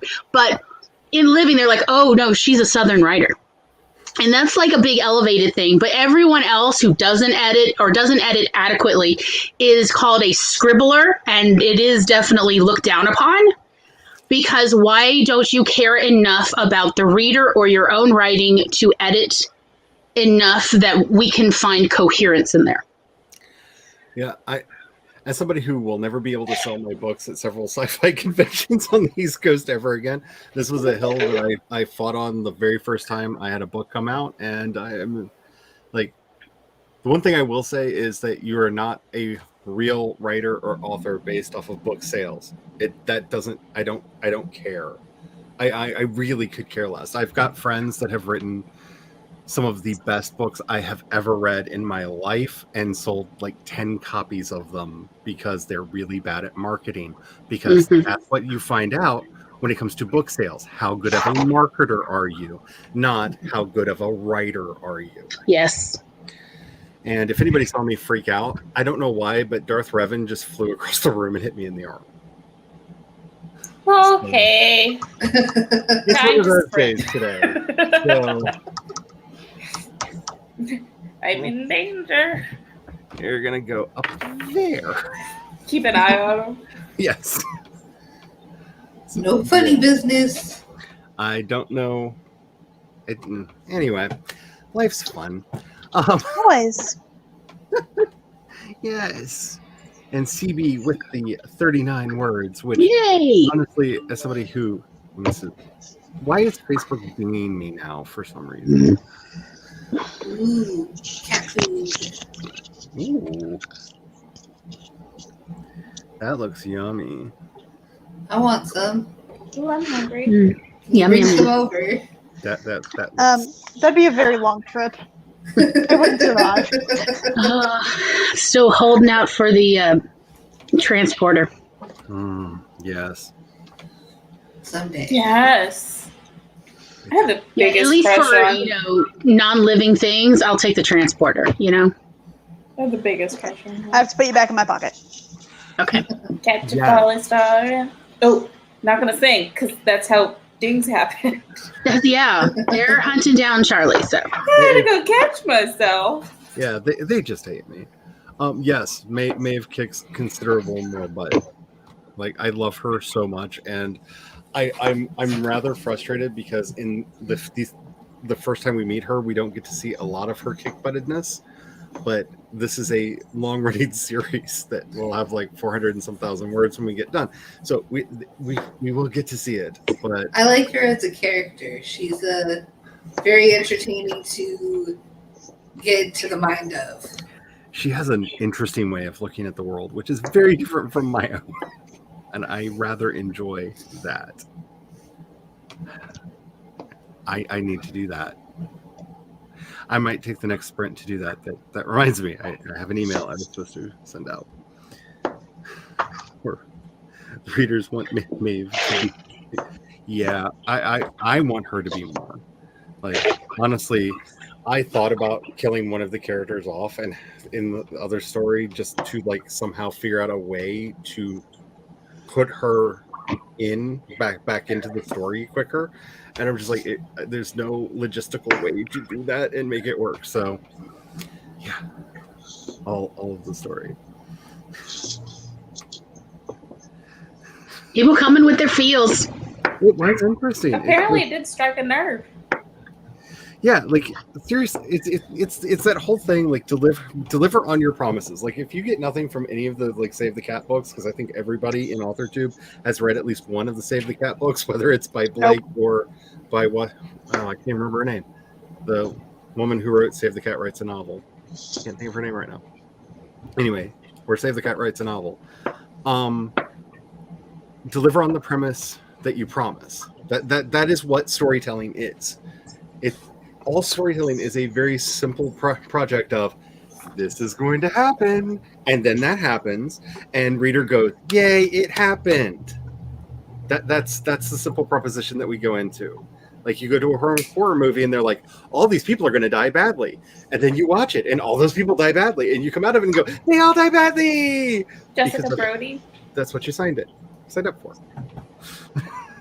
Was it Jessica Brody with Save the Cat? I think so. That sounds right. So sorry for like snapping. That was not at y'all. That was at my dog because she has discovered the cat's litter box. Oh, Yeah. best of luck. Thank you. I was actually on the phone with IT support earlier today, and I heard a noise off in the distance, and I was like, "Who's that?" So I like go looking to see, and catch the dog coming out with the thing, and then I like did this and tackled her, but like gently and lovingly, but like to get her mouth and like stop the and then You're not fooling anyone. We know that you full on body slammed your puppers. And she was like, or he was like, "What happened?" And you're like, "You had it coming. Stop eating turds." crying her jaws open, and Yep. she's like, "No, it's mine." It's mine. I earned it. You did not get it out. And Yes. my watch goes off. We've detected a fall. Are you okay? I did not. My dog did that for a bit, and every time I'd catch her doing it, I'd brush her teeth. Oh, she learned to get sneakier or quit doing it. Also, I got the kitty litter box that automatically uses the fingers to push it into the secret little box that my dog couldn't get open. And that pretty much solved the problem internally in the house, but also the brushing of the teeth. Oh, she'd be mad. I'm like, "You got it coming." I'm gonna have to put that together, and I did order a baby gate. She's never done it before. She never even went into this. It's like a separate, like, this is the cat's room. Leave the cat alone, and everything will be fine. And then today, she woke up and chose violence. Anyway, story time. I know, TV. I was hoping it would take me far less than a month to edit this stupid thing, but I don't know. Maybe I will hit my stride at some point because editing and I are not friends. But I feel that it's going to take a couple days. Sorry, Tom's going off to work, so Bye, I was- Tom. Oh, bye, Tom. Yes. everybody loves you. Yeah, Northern California. He's like, yay, thanks. Northern California is So- a creepy place. I will just say, I've never met such a miserable place. Like even like going to a diner and ordering a bear claw. I was like, I'm sorry, did I insult you with my order? Like everybody was just so miserable that like everything just as existing, it felt like they were offended or upset. You know, low level, low key level. That's how it was when we stopped in Sacramento and my mom had to use the bathroom somewhere, and they were like so horrified that she would have to use their bathroom. Hey. Hey. Like they were personally insulted. Like it was Yeah. the weirdest thing. I've never met such, and like, you know, I used my charm and could not sway not even a waitress. And believe me, I told her up front, I'm in a mood for good tipping. I'm going to make your day. Because I asked her, how you doing? She's like, I'm not having a good day. I'm like, oh, well, maybe I can help with that. I've got my mother's credit card and I'm going to tip well today. And she was like, okay. And I was like, Oh wow. I will say just one thing, because I've lived so close to so many of these places. If you ever live somewhere where they have a place that they refer to as backwoods, that's where all the creepy stuff is. Because West Virginia is very beautiful, but backwoods West Virginia might end you. Just I saying. can vouch for that after having lived in a little rinky-dink town. I remember one time we were just out driving around and we got lost somewhere in West Virginia and we pulled up to a gas station and I swear to God, a cartoon character right out of Looney Tunes with like no shirt, like completely bleached and ripped apart overalls, gray hair, big straw hat, beard, 2 teeth, cigarette hanging out of his mouth with a shotgun on his lap, looked up at us and said, think y'all better move along. No gas for you, her. And we just was like, pull away slowly. Don't scare the man. Don't get shot. Don't scare the man. Like West Virginia. I see you. And one time when we were moving through, while we were gassing up in the middle of like an actual town, somebody decided to like start driving around the gas station, throwing black cats at the gas pumps. Sounds about right. What? wow. This sounds a lot like backwoods Tennessee, Lived there too. which is where I somehow managed to grow up and move away from and not die. Yay. Achievements were made. I Yup. love the Bay Area. I love the Bay Area. I love the Bay Area. I loved it so much. I never lived through a really big earthquake. I think the biggest earthquake that we had when I was there was a 5.8, which is, I mean, it was pretty big, but that one was just like everything. You slid about 6 inches, like everything in the house slid 6 inches that way. I don't like it was it. over. So it was like a really abrupt, like, I object to this. I was so mad. I kept sleeping through all the earthquakes. I was like, I want to experience them. the hubby did too. That particular one, he was driving in the car at the time and thought that he hit a bump in the road. Mm-hmm. Like he didn't even like he has no memory of anything but the swarm quakes because they were constant for 3.5 weeks. Which was nice. It was like living in a vibrating chair. Like if you've ever been in one of those massager chairs, like it was like imagine just living in that, but with a little bit more chattering because all the dishes are just going and kind of making like a cicada sound in the kitchen because they're all like rattling on each other. But it was kind of nice. Like it was really relaxing. It's like my back's hurting. I'm gonna go lay down on the bed for a little bit. Oh, thank you. Like Earth is giving me a massage. Yes. The first I remember bigger one year I was at Disneyland and we were about to go on one of the I can't remember which ride, the name of the ride, but it's one of the roller coaster ones, and it just started shaking, and we were like, we thought it was a part of the. We were like, oh, that's cool, that's new, and then they started handing out passes like, oh, it's a we have to check the the thing to make it okay, make sure it's okay, and we're like, oh, there was an earthquake. Yeah. It was- Biggest one I remember was I was at home and my mom was home and she starts yelling my name and the banister is just a shaking and I'm like, what on earth did I do? Like, why is my mom so mad at me? She's like, it's an earthquake! I was like, oh, okay, yes. Like because I remember one because my sleep schedule is very often very late night, and I'm sitting at my computer in the living room and like everything just starts doing this, and I just hear the hubby in the bedroom go, just go to sleep, it'll be fine. It just like never stops snoring, like in between snores, like I think he thought I was trying to shake him awake or something. I just like, I'm like, okay, not even that one, huh? Okay, fine, 100% fine. Though I did like expect every time we had an earthquake, our house to fall down because we were okay, according to the inspector, that totally did not get paid off by our landlady every time he came to inspect the place, even though there was a giant crack in the wall in our kitchen wall that went from the ceiling all the way down to the, because we were on the second story, all the way down to the first story foundation. Wow. Fine, it's fine, it's fine. That's I- You don't need that totally wall. I safe. mean, it'll just aerate the house when the Santa Ana winds come if it falls down. Be fine. I watch too many documentaries about earthquakes to be like even passably okay with them. Oh, like they're just so normal when you live there. It's like no big deal. I mean, I think that's the key thing for me is that I would never live there because I've already watched the documentaries. See, the only thing that ever bothered me was when we went over the Bay Bridge. That's Because I why. remember that sections of it had actually fell out during They- the They last big quake in the area. So collapsed on each other. Yep. anytime we were going from San Francisco to, many times actually, I like had a freak out and we had to made poor Brian drive through San Jose, San Rafael, and up through San Pedro to get home. Oh man. Because I just had like a bad feeling, like I don't want to be on the bridge. I don't want to be on the bridge. I don't want to be on the bridge. Because going out, I was kind of okay because you're on the second tier because it's stacked on top of itself.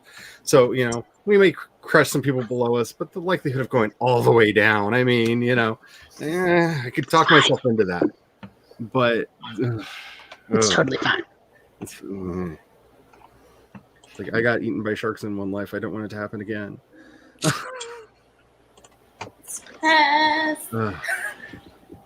I miss California. I would, if I had my brothers, we would move back to California. But since all of his family and quite a large swath of our friends are on the Eastern Seaboard, we'll probably end up landing somewhere in New York State because that's kind of epicenter. maybe back to Maryland. I do miss Maryland. I got a bunch of friends there, but Maryland just got so busy, yeah, and the Beltway is always a zoo. yes. And Baltimore is not nearly as charming as it used to be because they gentrified some of the dirtier parts of town that were really fun, and the other parts they just let go to waste. And it's just, I don't like Baltimore.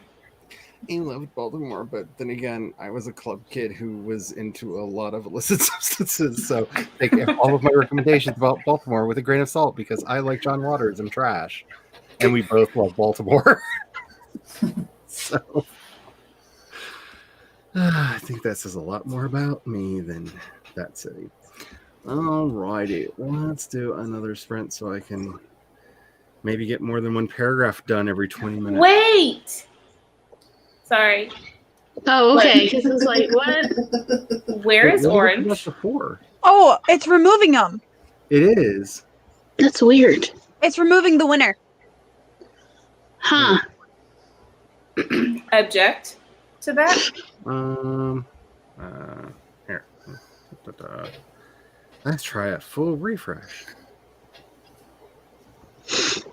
There we go. Okay. I'll bet. Oh, that was stressful. It was because I'm like, how did I break a timer on somebody else's website? Like, what did I do? You're like, it With a wasn't me. reminder, I have a timer to upload. what did I do? How did I do it? And how do I not do it again in the future? Like, Your awesomeness could not be contained. Yeah, we get earthquakes here all the time in Mississippi, but they're not that bad. yeah, we get earthquakes here too. We're waiting for the really big one though. So Yes, one day it will come. now that New Madrid's going to go again. And The volcano will come up, and then that will be, this part of America. I would just say for anybody who doesn't understand, like I have my great grandmother's diary, and she describes the last New Madrid earthquake as I looked out the window and watched the land rise to cover the sun like the sea during a storm as it rolled towards the house. Bye-bye. When I was in middle school, there was an earthquake when I lived in Oxford, Mississippi. I was sitting on the couch and I was like, what's moving? I don't think it's me. And I told my mother about it, who worked at the National Center for Physical Acoustics at the time. And I said, I think there was a small earthquake. And she's like, no, they surely would have reported it on the news. And she was literally around the water cooler drinking coffee, telling the guys at the work. And they were like, oh, when was it? And I knew it was after school. I knew what I was watching. It was approximately, like whatever it was, 3:47 p.m. And they went and looked like, oh, look, there was. It was like a 2.9. And nobody noticed 2 days ago. And so it was me. I was literally the only person who noticed an earthquake in all of Mississippi, Tennessee, and Arkansas. Wow. And I was just a bored teenager just watching the carpet one afternoon, told I didn't know what I was doing. But yeah, it goes off all the time. I think we just had an earthquake on the coast literally a few days ago, and nobody noticed but me. And I'm like, why am I the only person on this planet that notices these stupid little earthquakes? Because you hear them. Because earthquakes make sound, and I do actually have some unusual hearing, so you're not wrong there. It's the ones that we have around here, I hear more than I feel, and I'll just be sitting there and like, had another earthquake, and the hubby's like, no, we didn't, and he pulls up the earthquake tracker, and there it is. Yep. Because you can hear them; they make a sound. Okay, I have to return to cooking my food. Alrighty. Okay. All right. Let's get this sprint started. I am going to... Wait. Hi, Jules! Wait, what? Hi, Jules. Hi, Jules. In the chat. Oh, I got excited and scrolled downwards. See, this is the kind of person that I am today. Hi, Jules. No guilt. No guilt. No pressure. I have this bad habit of people saying hi to people because they said hi in the private chat, and I'm looking in regular chat for them because I forget the private chat exists, and they're literally down at the bottom like, let me in, please, let me in. And I feel bad. So I've retrained myself to first scroll the guests and see if somebody's waiting, then check regular chat. Because, I'm bad at it. And I have Southern guilt on top of everything with the Catholic guilt and everything else and the Baptist guilt. I spent way too much time around rabbis, so we got to that one on there too. Oh, and the queer guilt because we have our own special brand. It's tasty and it has sparkles. It's delicious. It's delicious. It's wonderful. Alrighty, I'm going to go with the plum with the blue bandana, second from the top. Oh, that's the one I'm choosing as well. It's such a pretty purple. I like it so much. Yes. I like the one with the black hair, green glasses. Yes, they're styling. I like them. Which I'm assuming Chandra's going for because orange. Yeah. Well, also, if you are also going with orange, we'll win for sure, right? I see what this is. It's Survivor up in here. Everybody's starting to break off into their tribes. All right. Let's do this. All right. Let's get this started. Make sure that you are taking care of yourself. Make sure you are hydrating. If you've not gotten up and moved around for a while, please do that. It's good for you. Or at least do a chair dance in the chair. If you don't feel like doing anything this particular sprint, it's okay. Self-care is productivity for writers, so let yourself have it. We are going to get started on this sprint in 5, 4, 3, 2, 1, and go! I feel like I need a whistle because it makes no sound. Blub, blub, blub. Blub, blub, blub.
Pew, pew, pew.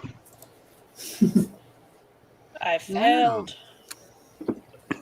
It was 90s to the extreme. Extreme. Extreme! Oh my goodness. So many times I heard. I finished another scene in the book, so yay.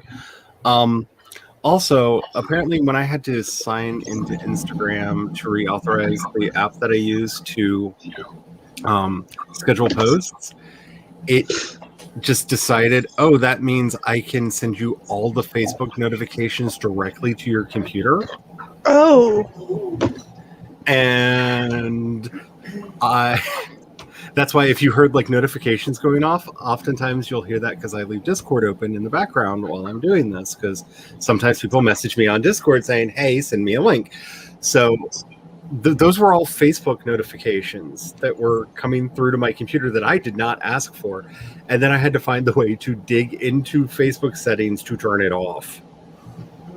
So that was a journey I was not expecting to take today. So what you're saying is this was a very effective sprint? Good job. That Like- smug face, Chandra. Oh, I have like a reverse. Not you.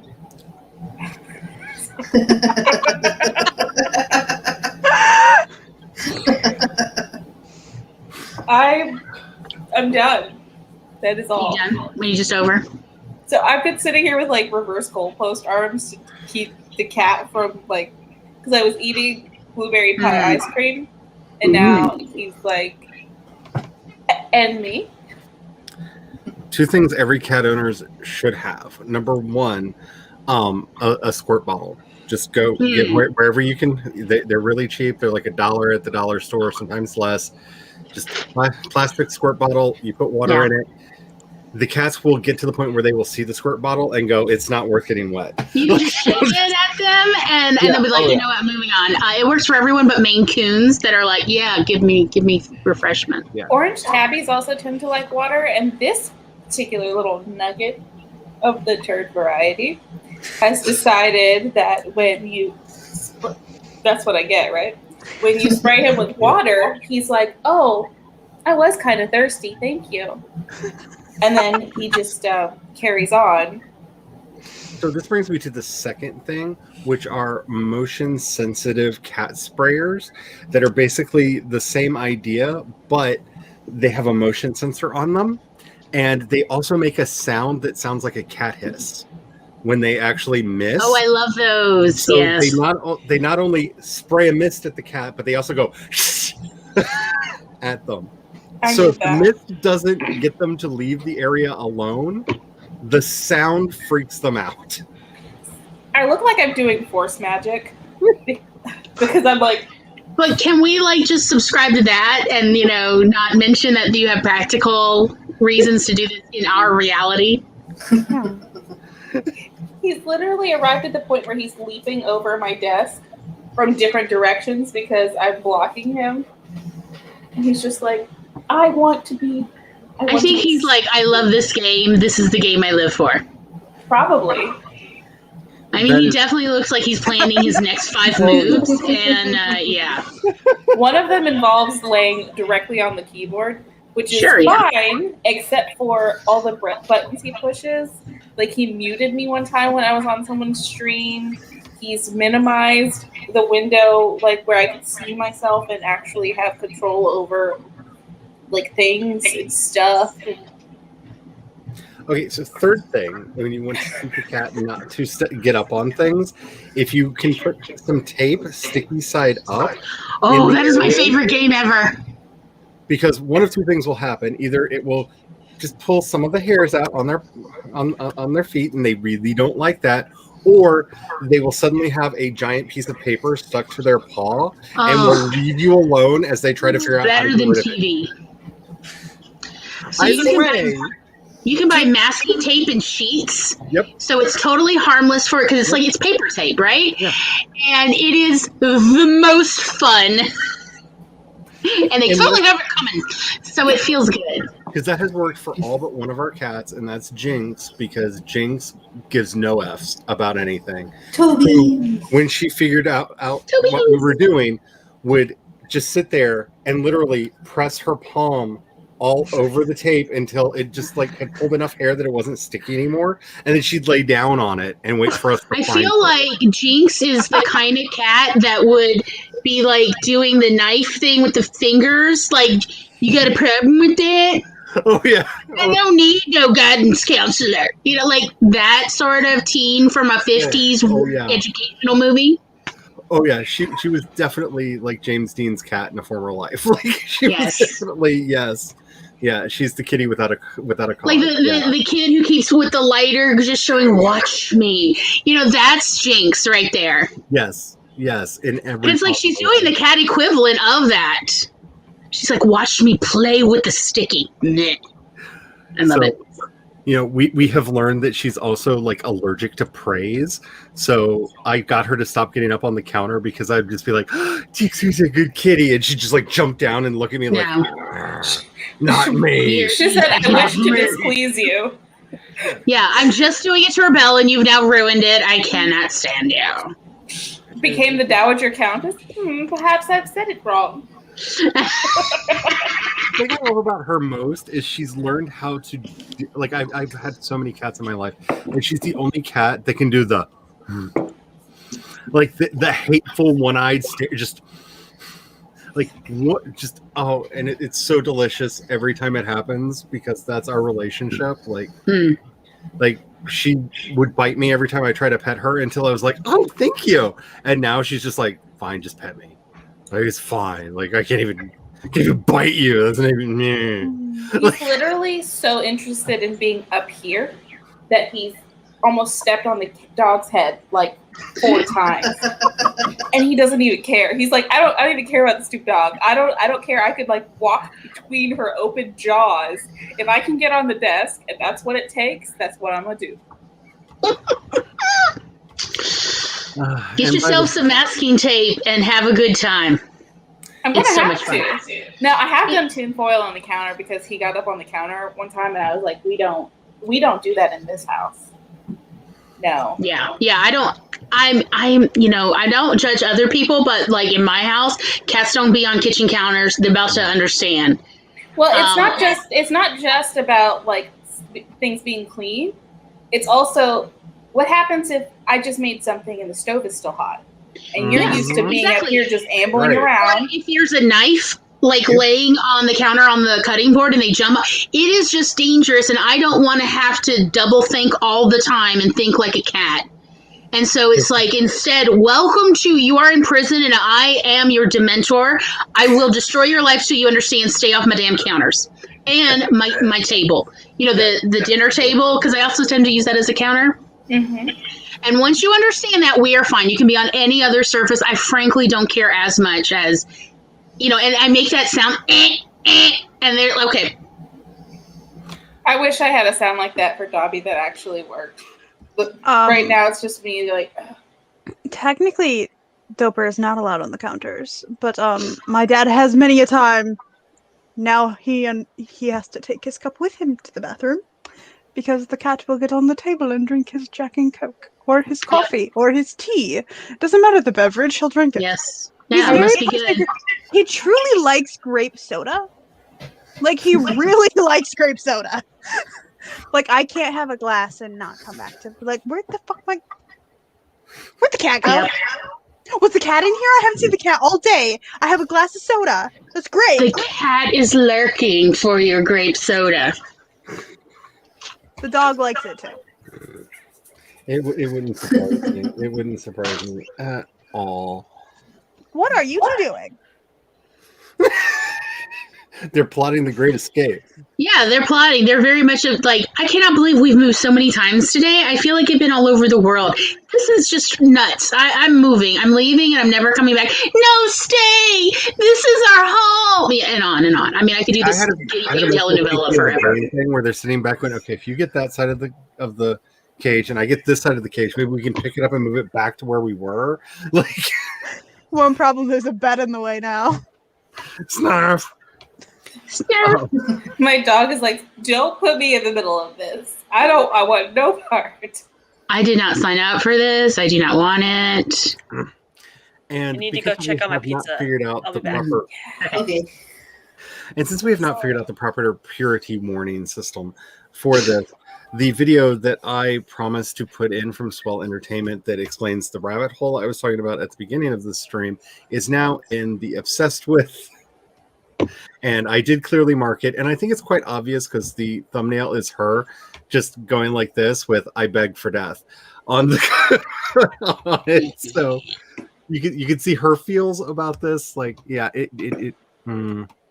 there's some things that maybe you might not want to know about, but if you want to know if certain ABO things are halal, there you go. Am I frozen or is it just me having? No, you're Just good. You're good. Okay. And just being the person that I am, I'm like, but Laura's frozen. I mean, she just made that jack-o'-lantern face and just hasn't moved for a long time. She made it happen in the pursuit of pizza, though. Pizza. I Into a posted on pumpkin. Instagram a picture of my food. Ooh. Pizza. What did you Sorry. make, Kat? I mean chicken curry. Well, my Ooh, that sounds bastardized good. curry. I like to call it my bastardized curry, but I'm not sure I could put that on the internet. Like, or would YouTube Yes, you accept that as can. a? Would YouTube accept that as a I don't know. video name? I don't know. Bastardized curry. I don't know. They have such weird rules when it comes to what they consider naughty words. There's actually an app that you can. It's like a browser extension that you can use, and it'll tell you if you use any taboo words. Like when I was putting in Lolita, when I was talking about it in one of my book videos, and I had that as one of the hashtags because that's the title of the book, and it was like, no, don't do that. I was like, Yeah, don't do that. good to know. Took that down. I just realized I'm responsible for dinner tomorrow night. Pizza. Ooh. I need to remember this tomorrow morning because I want to actually make pizza, which means fresh crust. Yeah, start dough. So I will have to remember that tomorrow morning. I was eating this lovely bowl. It's empty now, sadly. I should go fill it. And I You're was like, eating no. the bowl. No. The bowl's delicious for your information.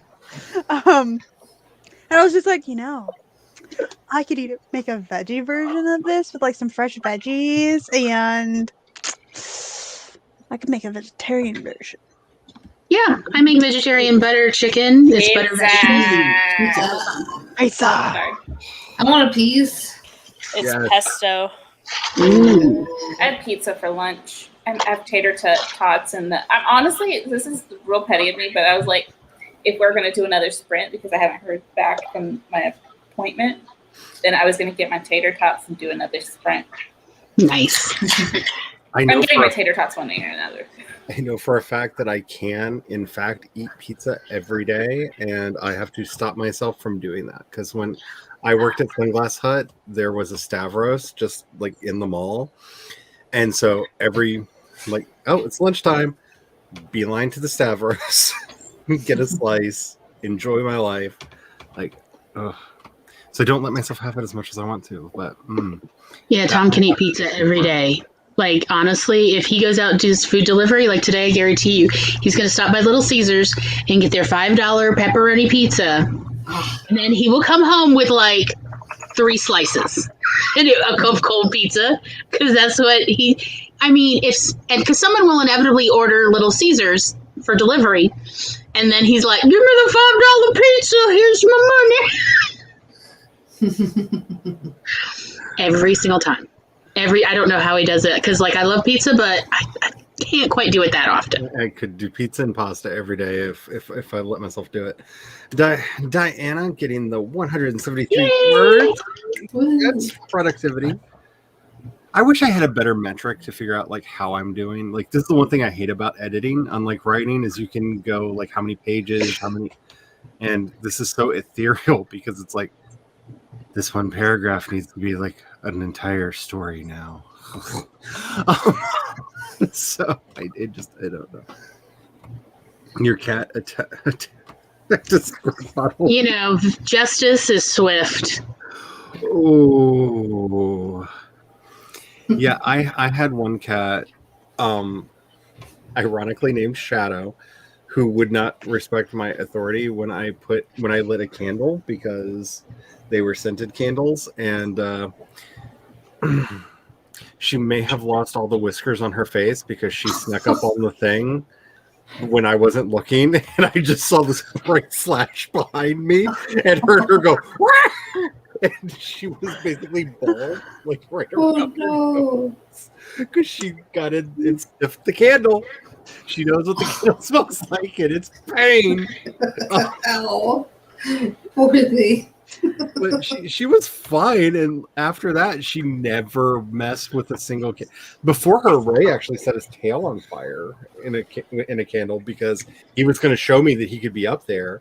And when I was trying to get him down, he just turned around and swished his tail right through it, and you have not lived till you've tried to chase a flaming cat through your house so you can put the cat out. Oh no. Yeah, and that is why when I had a cat, I had given up on candles. As much as I love candles, scented candles, particularly the ones with a little piece of wood for the wick, so they make that lovely, crinkly sound. And I just was like, she just kept wanting to smack the fire, and I'm like, we're not playing this game of how fast can this house burn. I don't know why cats are part moth. Do they not have candle cards? They're like pretty and they'll like cast like sparkly shadows on your So ceiling this that is you the can put same them- cat who was mad at me because I did not clean her litter fast enough. I had cleaned it the previous day. I just was like, it was 26 hours since I had cleaned it, okay? And she jumped up on, next to the candle, by the way, on the bookshelf and looked at me and went, meow. And I'm like, Andy, get down. Don't you dare knock anything off. And she goes, meow. Smacked a figurine from my grandmother off there, and I said, oh, how dare you? And she was like, meow, and knocks another thing off, and I got up and she ran for it, and I was like, I am going to trim your whiskers if you ever touch it again. Trim your whiskers. Oh, have you ever? I'm an I've evil seen the person. I just want videos. you to know. I'm going to just tell you. I'm going to tell the internet. I'm an evil person because she did it again the next month. And you better believe I was like, hold this cat. And I trimmed half her whiskers because she was supposed to be an entirely indoor cat. So I wasn't worried. Don't ever do that to outdoor cats because they can get stuck in tubes. But I did, in fact, trim half her whiskers and watched her jump and go sideways for 6 months and laughed at her every time she did it. So it actually kept her from jumping up there. Well, yeah, because she would jump up and then because of the whiskers. Balance off. Right. And I was like, I told you not to. She's like, hmm. Like, it was a very equal relationship. We were more peers than Which is owner human or owner cat. You know what I'm saying? Like, anyway, I'm evil. I admit it. It's cat, it's owner, human. Yeah, I'm just saying it's either way you want to interpret it. It was more like we were housemates, not, a hierarchy system. They're beautiful villainous monsters that we allow to live in our house in the anticipation that they will get to eat us if we die and nobody catches it in time. And we clean up their poop. They're in charge here.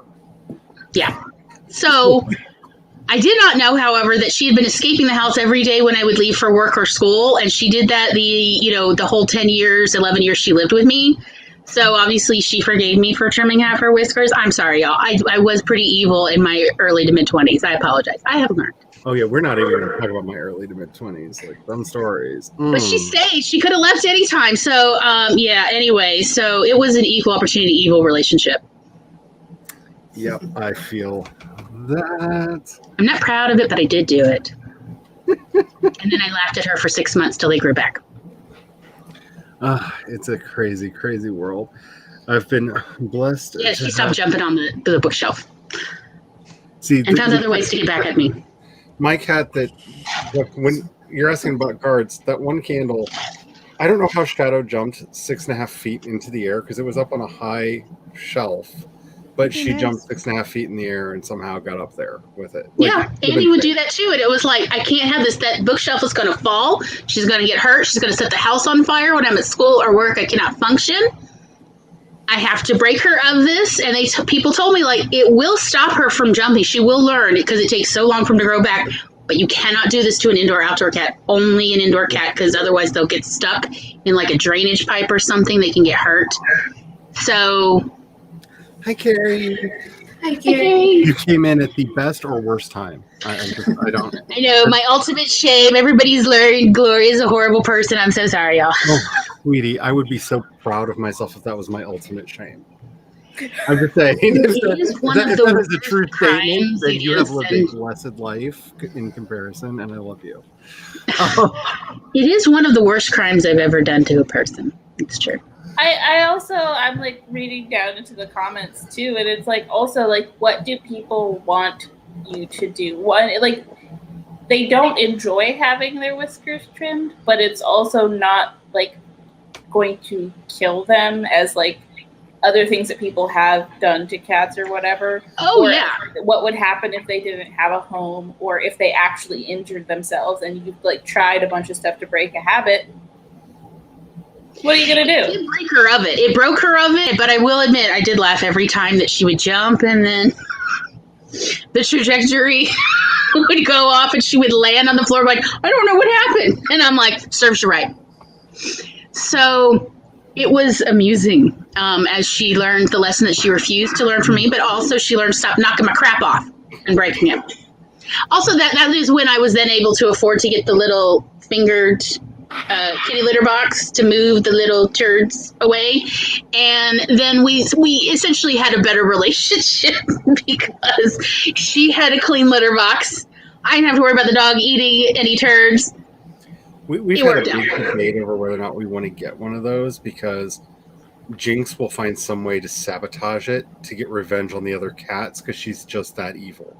Like we've like literally been sitting there going, how could Jinx use this to get revenge on the other cats? Like exactly how, like we have to Jinx proof everything before we cat proof it, because she lives by Highlander rules. There can be only one. And she has competition now, and the quickening cannot come fast enough. It is a fun life. Alrighty, I'm thinking of doing more sprints because I wanted to. Before I do that, though, Laura, are you streaming tonight? Yeah, in an hour. Well, Okay. 50 minutes. It's for the May Promptathon, so Ah. Oh, that was so fun. yeah. If I'm able to, I will. So we do have an end date in mind, then. And date?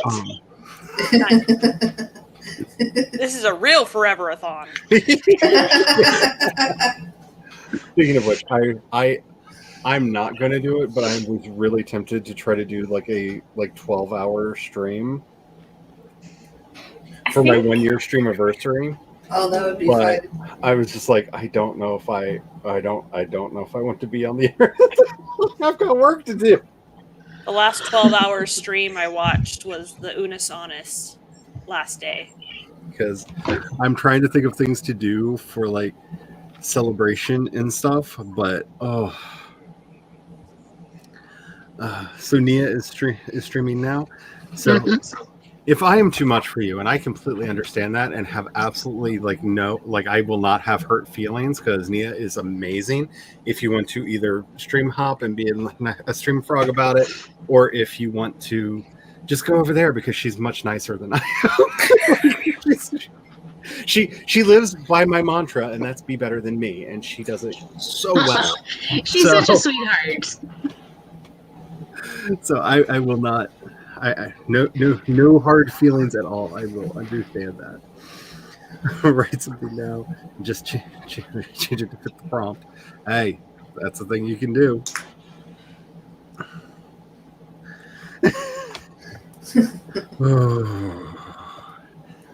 Don't tempt me.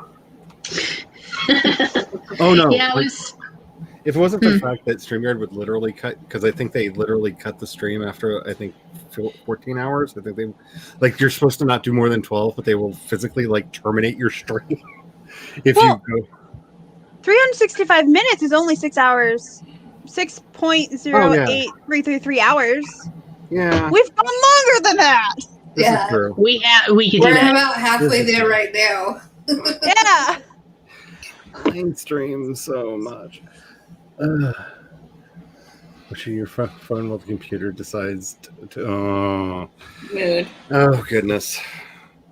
Yeah, I had to explain to a friend of mine last night who was just like, "So what have you been doing with your time lately?" I was like, "Oh, I have a YouTube channel now, and I do live streams on there." And after like the 6 minute of blinking, finally subsided, Yes, the blinking. where he could like take this information in and be like, "But you hate people." That was like the first words out of his mouth. Oh But my you god, I hate think that's what my people. dad told me. I was just like, hey, people. they're not actually in my house. Like, They're not They're not in my level of actually here. presence. like Yeah, they're not I here. can't go like this and touch Megan. If only. Let's wait. Oh, wait. Oh, here we go. Oh, My doorway. Your service provider too. But it's just like it was so funny because literally like everything just stopped. Like it was just that moment where like the soundtrack fell out of the world, like because you could hear like hearts beating and just like. Like, Yep. I got that face too from my doctor, who every time I see her, she's like, "So are you still doing the thing on the internet?" And I was like, "Yeah, I still have a show on YouTube." And then she blinks and cocks her head, and it's like a solid 10, 12 seconds. Then she's like, "So, how are you doing? How's the pills? How's the meds? Do you need any change?" I'm like, "I'm here for the usual refills." Yeah, it's like, yeah, her brain just goes, "Nope." She was on the next checklist check. And like he knew I was a podcaster. Like he knew all that. Like he'd actually guested on the podcast a couple times, and like so that he had no problem. But like, wait, you talked on a stream? Do you just like ignore everyone? Like the questions that came after that, I was like, no, we like engage and stuff. You with people, huh? like I find your story very dubious, and I'm like, I honestly I would too. But see, there's this guy named Kevin who made a video that made me like have feelings, and then I accidentally had a YouTube channel, and then this other thing happened, and I had feelings, and I made another video on that YouTube channel, and here I am. Yep. And the world is better for it. Thank you. I want fried chicken. I know. And that chicken smells so good. Mind you, I'm literally just ate. You just ate? Chicken curry. No less, yeah. Okay, so that is not checked. So yay, one did not disappear. Yay. I kind of like the one disappearing thing because then you can also like know how many you started with, and then that'll be the amount of sprints you've done. I have honestly thought about giving them money because it's not that much a year. Yeah, it's like 12. Yeah, it's like $12, I think. And then like doing the 100 people races again because I missed those. Like honestly, I just miss like hordes of things. Yeah, it looked like a marathon, just Like it wasn't as fun. Like it was really hard to like pick a thing, like pick a classification of things. If somebody with this color tail wins, I win. Fine, there we go. And I have one other question because it's really been bothering me this whole time. Why does the sea doggy have a collar? Like it's just, I don't know. You would look too funny without one. I guess. Oh, would it be naked then? How rude. Shouldn't it be a seal? Yeah. I have so many questions. Maybe it's best not to think about it. So I think it's a remnant of the collars on the old school Hanna-Barbera cartoons and stuff like that. So it can cover the animation pivot point. So you just have to animate the head. Oh, instead of the good body point. too. Hey, boo boo. All right. I'm going to stick with my to the extreme up at the top because extreme ginger, that just sounds like a party. Yeah, I was looking at that ginger going, yes, hello. So cute with the hat. Orange. And after this, I'm probably going to drop at some point during the sprint, but I will be with you in spirit. All righty. Have fun and tater tot it up. I am. Yes. And after yesterday, so was Lilith, and that's going to be a problem. Anyhow, make sure you're The taking care of purple on the yourself. bottom. Make sure y'all are taking care of yourself. Make sure you have something to hydrate with. Do be saving your work. Please, please, please, please do that. And I keep saying it because people do not always agree with me. Self-care is productivity for writers. So if you just need to daydream. That's where stories come from. If you're seriously having a hard time figuring out what your story should be, just daydream about it. Like, just let your mind run for a bit. It's magic. It works wonders. All right, we're going to get started in 5, 4, 3, 2, 1, and go! I swear I need, like, a horn sound.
It's the wrong purple one.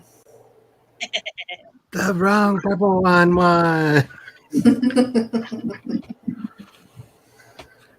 Oh my. So, where are all my buttons at? There we are. I took my own advice. I really did not. Like, I loaded the document into my editing. I looked at it for a second, and my brain went, bye-bye. And I was like, okay, I'm going to follow you. Where are you going? Where are you going? This sounds like an adventure. Let's do that. And it wasn't. I just ended up on Twitter where I found out Amanda Tapping is desperately trying to debunk rumors that there's going to be a new Stargate series because she's just like, I don't know what their sources are. No one has talked to me. Like, they used my name. They used my picture in this article. No one has talked to me. Like, over and like, I don't know how many tweets she's made. And so I don't know if I'm at the point of like, she does protest too much or like, why aren't they just giving poor Amanda Tapping a TV series? Like, I love her. Give me Amanda Tapping back. And so that's what I did because I needed a vacation from the story I'm working on. How did the rest of y'all do? I was watching the video you posted on the Discord. I'm sorry. I blame you. I love Amanda's videos so much. Like, there's a certain self-deprecating snark about her that I enjoy. I enjoy so much.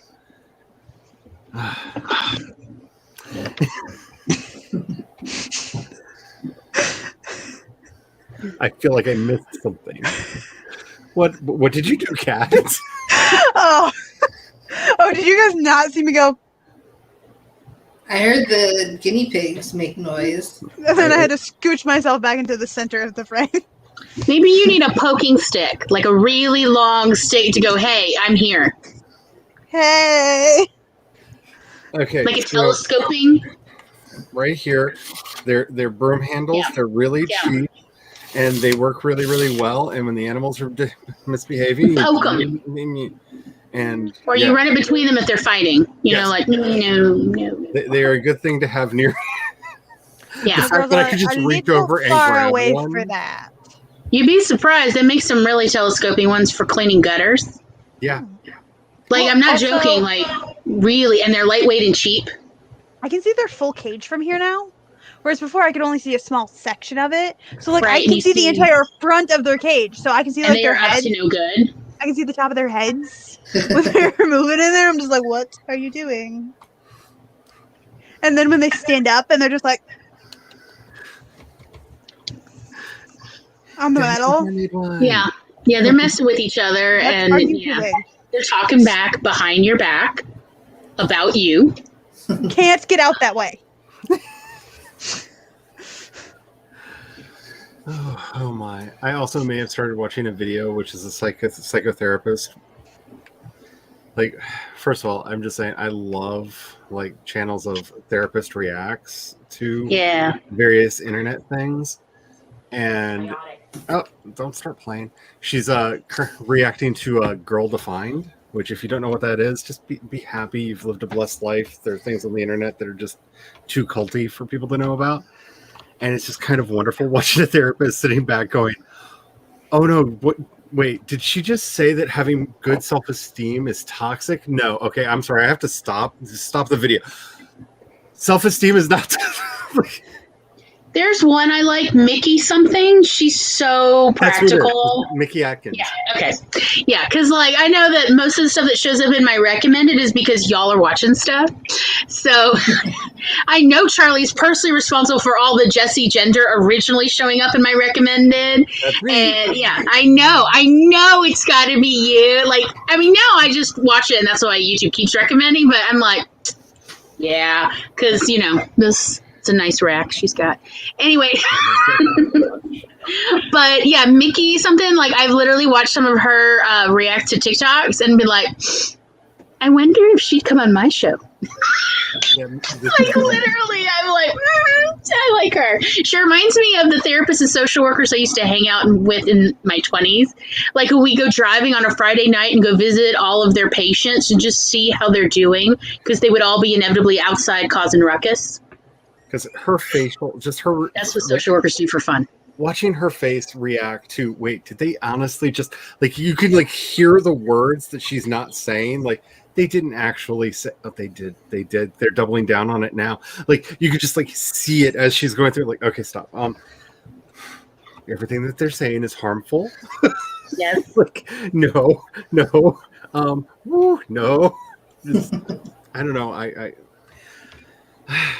mean, maybe I do have some sadist in me that I never knew was there before, but there's something about watching like professionals suffer while they're having to cope with the things that the rest of us do on the internet. It's hers about with the Dr. Phil one, I couldn't make it through the trauma, the triggering. I had to like stop because like I'm like I can't. But you know, she was definitely not doing well either. Yeah, it's priceless. Sweet Dr. Phil, why do you exist? Anywho. What a terrible I must say, I did like the Dr. Phil versus Jilly Juice. I don't know what you're saying, Oh my goodness. but I'm not sure You I don't want know to. Jilly Juice. Oh. Do I? No. You know, Nothing with Dr. Phil is good. Nothing. There is Oh, no. nothing in this world that Dr. Phil can make better. So it is just terrible. Okay, so Jilly Juice is basically a fermented pickling liquid that has all the harmful bacteria and stuff in it that will literally kill you. Tablespoons of salt. Yes, and tablespoons of salt. Because that's how you know it got rid of the bad bacteria, because it's basically seawater with like bad bacteria. It literally looks like boggy seawater. And there's ingredients, instructions on how to make it for yourself. And this woman, Jilly, who figured out how to make Jilly Juice, claims that it will cure everything from cancer to HIV to like it will like magically make your muscles strong. It will regrow limbs. Yes, it will regrow limbs. You will live to be 400. And if you want to see an actual engineer, chemical engineer talk about this, what's his name, Max Power or something like Matt Power, something Power. Anyway, he did a wonderful breakdown of what's chemically in Jilly Juice because he had to know. And It gives you waterfalls. So explosive diarrhea. Yeah. Which is you're supposed to drink a gallon of this a day. Yep. Like, oh my gosh, it's and ridiculous. That's how you know it's working. Yeah. That's all of the toxins being expelled from your system. Yeah, she's terrible. And like Dr. Phil has a lot of woo-woo and other issues. He actually brought a real doctor on for that one to refute. Yeah, because she was too crazy even for him, and that's kind of the yeah, none of us are. Yeah, she was too crazy for Dr. Phil in all the ways that like really harmed his psyche. Like you almost have like moments of him like you can see it in his eyes like, have I ruined people? Am I the cause of this problem? Like she's literally so bad, he almost has a moment of self-reflection. It's and then yeets out. Huh? Well, money. Somebody Greed else is a did hell of a drug. a series where it breaks down all of her videos and infiltrates her Facebook group. And oh my gosh, I think it was called The Poopening or something. Yeah. Like, it was so good. It was like an 8-part video series. Yeah. Things that are on the internet. Oh, well, don't even get me started about all of the fun breatharians that are starting to pop up again. Because it's the conspiracy theory that never ends. That you don't have to actually eat. That eating is actually a conspiracy by farmers to rob you of your God-given rights as a human being. All you need is the breathing dew on a and single sunshine. ginkgo leaf. Yeah, all you need is breath and sunshine. That's it. That's all you need. Just breathe and sit in the sun because humans are photosynthetic or something. I don't know. It makes no sense. But even plants require vitamins and nutrients from the soil. I know. And water. So don't And water. feed your baby when they're born? Yeah. There's some crazy things out there. Like, Sometimes I really wonder about the species that people explain to me I am from. And, I sometimes don't want to take their word for it that I am a member of, because I'm like, I feel like there's more distance between me and some people than DNA genetics claims. They claim that there's not that much difference between me and some people, and I'm like, I think I feel closer to dogs.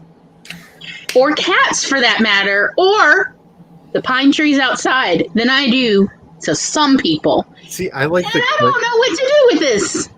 See, I like the Clicks explanation, because his headcanon, which I have decided to co-sign, is that a lot of these people are secretly aliens that are probing our society to see what is A, socially acceptable to say and do, and B, to see what they can talk us into. So there's like the ones that are just trying to like do anthropological experiments of like, I bet if I say this, people will get mad at me. Oh crap, people like that.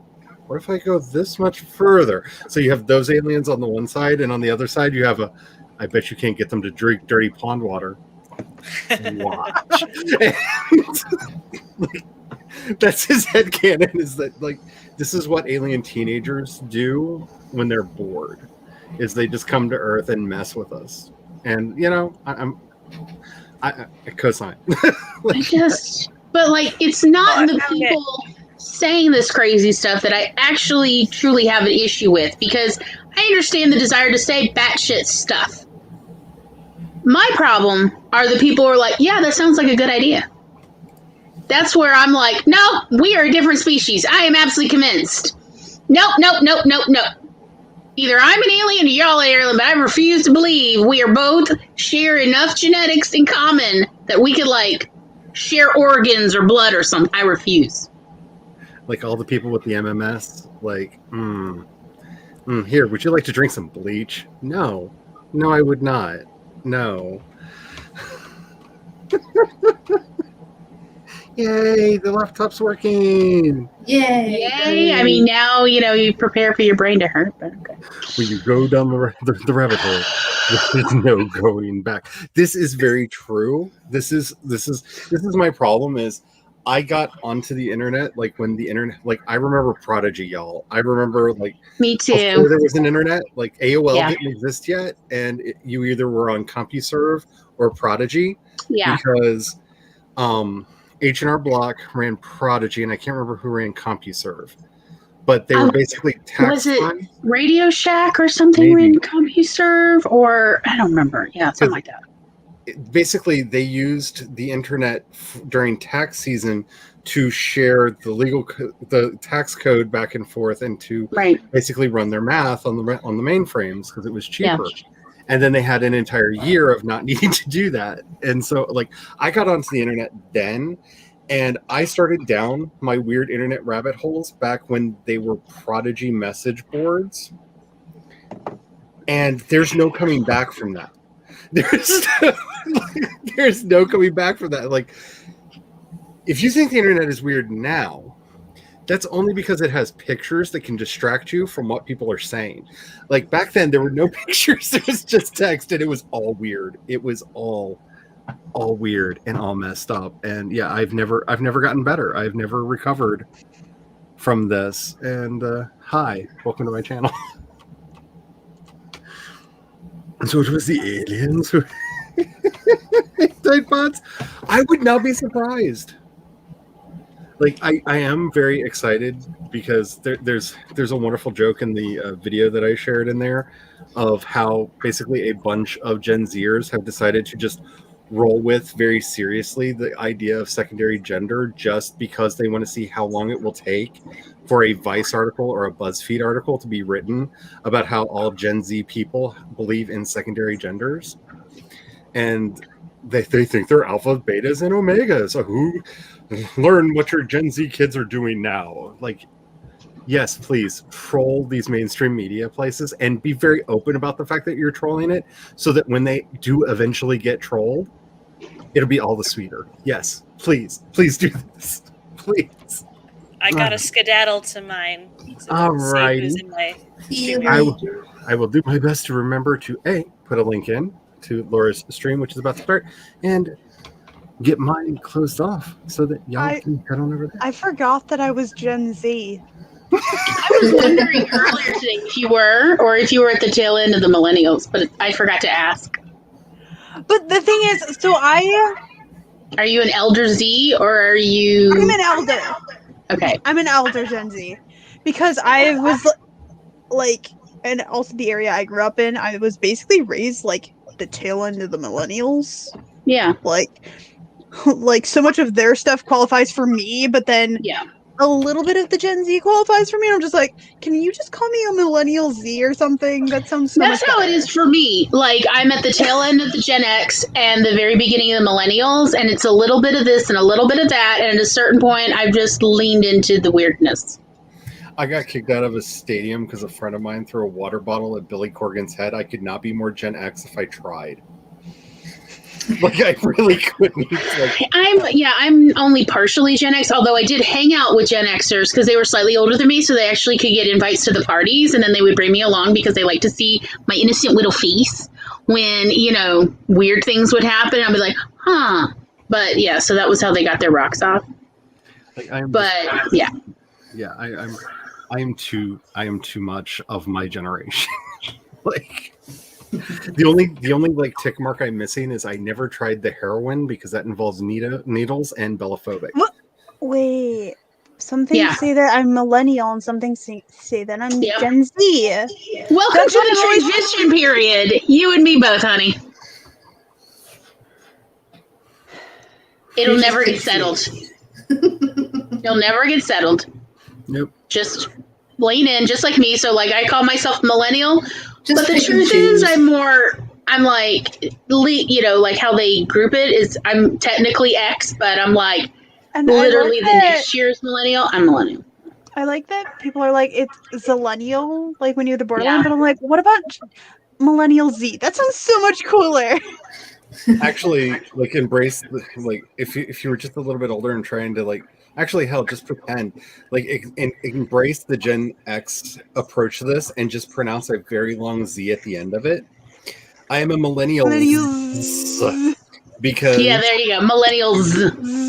Z. with three Like Zs. it's like With three Z-A-H. Zs. Millennials. Because that's just what like I wish that was just like weird marketing, but oh god, everybody did it. Everybody did it. What was wrong with us? Why did we put Z's on? You mean the everything? heroin part, or what part Oh, no, about I it? understand the heroin part. Like, Not a fan, but okay. But oh no, when like life is good, but everything still sucks. Like, where are you gonna go? Heroin. I get it. No, I watched Train Spotting. I'm good. Thanks. Okay, that might be the most Gen X thing I've ever said on a stream. But It is pretty hardcore. I'm having flashbacks to all my older friends, the ones I used to give money to so they buy liquor at the liquor store. We would then have a party. It was a wild time. I think Alpha is after Gen Z. I think Alpha. Yeah, I think that's what they're doing. Interesting. Instagram influencers are aliens. I yes, quite a few of them. I would not be surprised because the photoshopping is profound. Yes. Mhm. Yeah, I am too, Carrie. Like, I I'm just. a millennial. Through and through. So, but like, truthfully, I lean more toward millennial than I do Gen X. So I feel like I'm mostly millennial. I have this optimism you can't quite squash, and it ruins my life. Okay, like I've often felt like when somebody challenged me like about my Gen X status, there's like one story that like always wins. I got really excited about going to a private show of Natalie Merchant when she was with 10,000 Maniacs, Yeah. but hadn't actually broken away yet, but was flirting with the idea, and so she did a private show at Hammerjacks that a friend of mine got a ticket for, and we collectively screamed for like 20 minutes because we were going to be in a room with Natalie Merchant. And this was before like 10,000 Maniacs blew up. Yeah. I'm that of my generation. Like, yeah. Yeah, it's Generation Alpha according to the Googles. I kind of felt haunted when I realized how old Lisa Loeb had gotten. Yes. Because she was always, she was way older than me, always. But, like, I liked her fashion. It was like this cute, nerdy girl aesthetic. And I was like, I can do this one. This is the one I can actually do. And, like, would hit up Fashion Bug and Kato Plus for the outfits. And, like, oh, I was so cute in the late 90s. I was so adorable in my little skirts and my tights and my little ballet flats. Oh, I was adorable. I was very hireable. And then during the pandemic, she was doing like these like daily streams and playing her own music and everyone else's, like at her house, like in her living room as her children just walked by and kept going to the refrigerator. And I loved it, but I was like, oh, she's wow, way older than I realized. Oh, that means I am too. Yeah. And of course, the greatest sin that that my generation like put on the world, the MTV VJ that has become a new. Okay, so some of y'all don't realize BBC still has VJs, and I literally demand that Tom get me copies of Doctor Who with the VJ outros. Just because I love the VJs. That's how old I am. It's like, wake up, man! Strictly Come Christmas is on next. I love this. So millennials are actually Generation Y. Yep. Yeah. Yeah. They are not actually, like, the official name is Generation Y, not Millennial. Yeah. Yeah.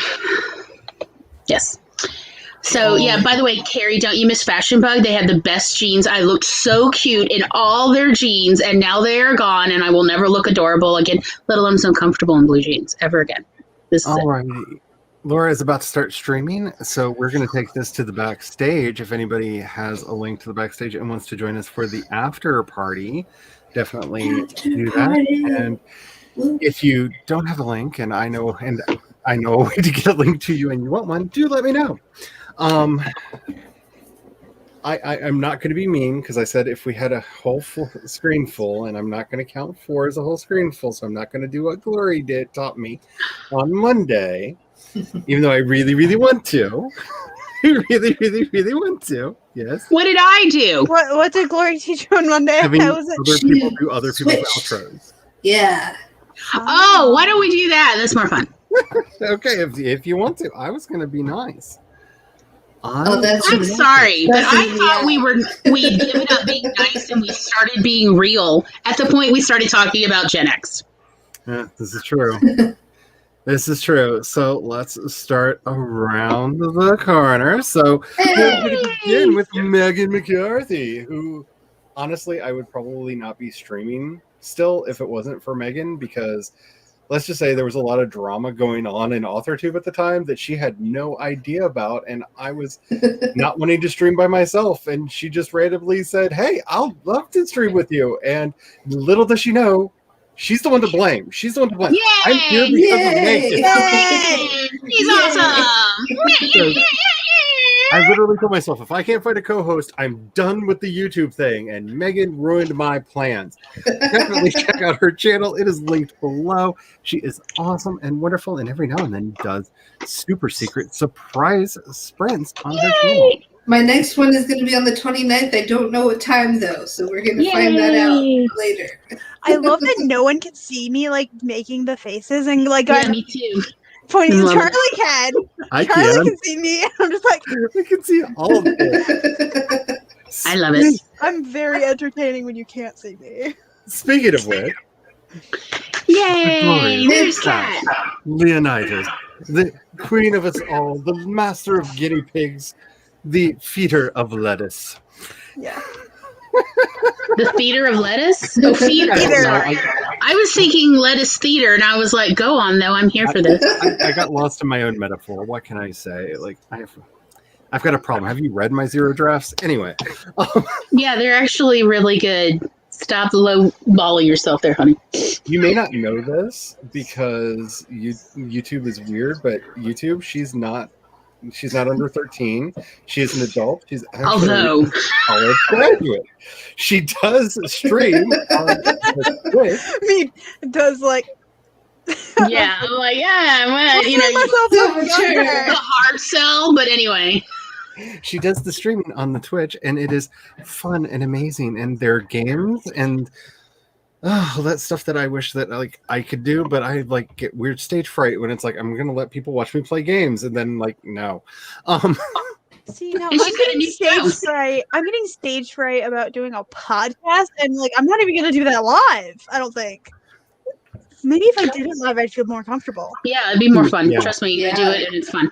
She's also got a new show tomorrow at 3:30 on Twitch Eastern.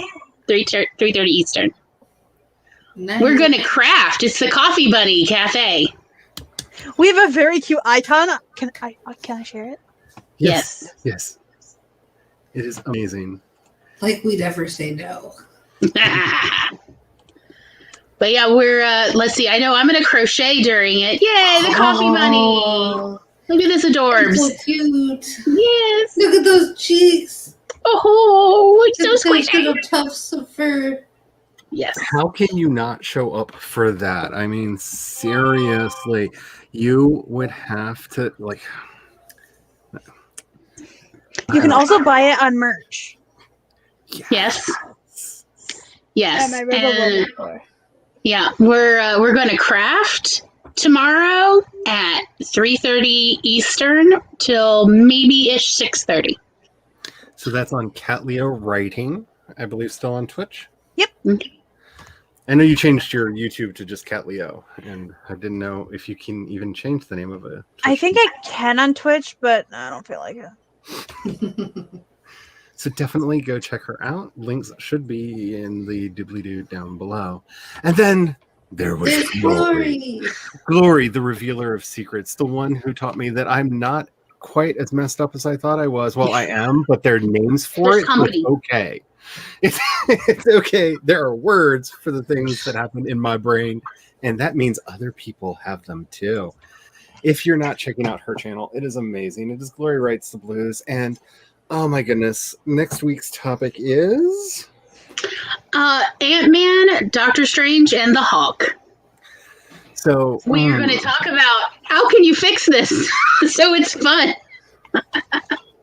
So essentially editing and revision and how it's good versus bad editing and revision.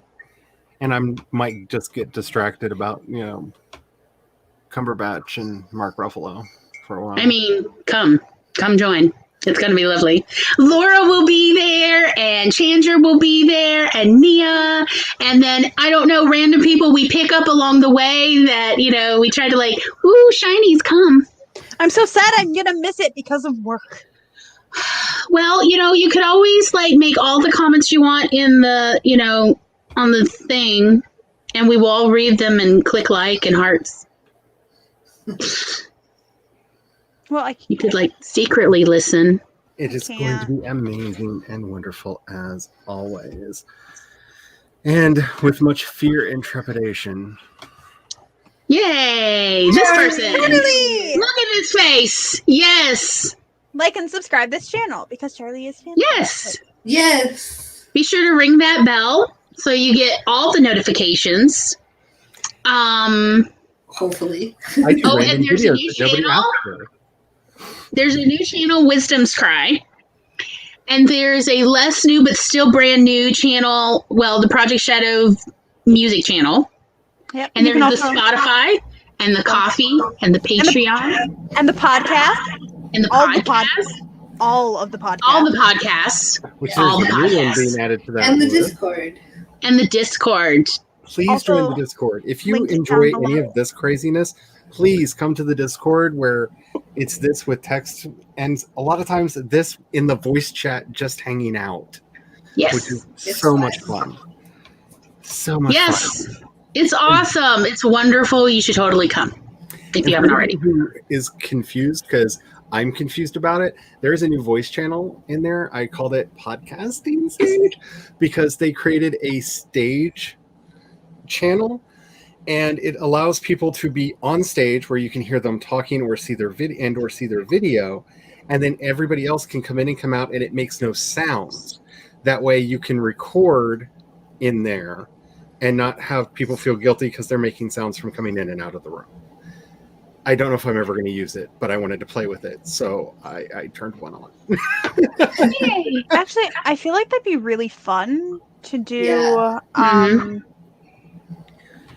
Yeah, we had been talking about doing a workshop where we were going to discuss branding and things like that, and I thought that might be a really good place to do that, because then people who don't want to bother with is my mic connected or not can just join and listen in. And the nice thing about it is it has a raise your hand feature like Zoom does. So if somebody wants to come onto voice, they can hit the button and they can even either just type their question in or request to be, there's a checkbox for request to be on the call and actually come in. So it's an interesting feature that they've added. It sounds like it'd be also maybe good for karaoke. Yeah. That yes. Ooh, wait a Well, minute. because like there's plenty of people I love listening to other people do karaoke, and I want to clap, but like that way I could do it, you know. See, I wonder if you could add not Apollo, the voice bot, the music bot that we have. Rhythm? Yeah, Mm. Rhythm to it. Would you be able to keep in sync with it? Because you can add a YouTube video Mm-hmm. to Rhythm and it'll play the YouTube video. So you could play the karaoke version of the song that you're playing, that you're singing. Because like right now I'm in another Discord server that they have regular karaoke, and they just play it on theirs, and you hear it in the Discord chat. Yeah. You hear like if they're playing on YouTube or whatever, you hear it as they sing along. That's interesting. Apparently middle schoolers really love Waluigi or something. There's a lot of Waluigi versions and so yeah, I didn't realize like, oh, the karaoke Discord server is pretty much just middle schoolers. I felt very old and I left. But if you want to appeal to children, Waluigi is the way to go. So there's the link for Laura's stream, which is currently ongoing because I went over, because of course I did. I'm me. Yes. Yeah, she's in a sprint right now. We are going to get going. Thank you all so much for being here. You have no idea what it means to not be going through this editing alone, because editing is a nightmare hellscape for me, and I love not just sitting here smacking my own face all the time. Because I have to actually be conscious of that, because I don't want to come back in with like a big red spot on my forehead and have people be like, Charlie, are you okay? Yeah, I'm that person. Anyhow, like I say every time that we end these things, because they can't be said enough, only together can we stop Asian hate. Can we remind the idiots who refuse to believe that Black Lives Matter, that Black Lives Matter, that Black trans lives matter, and that trans identities are freaking magic, y'all. Until next time, may you have the courage to ride your dreams into reality, and don't forget to have fun. Bye. Bye.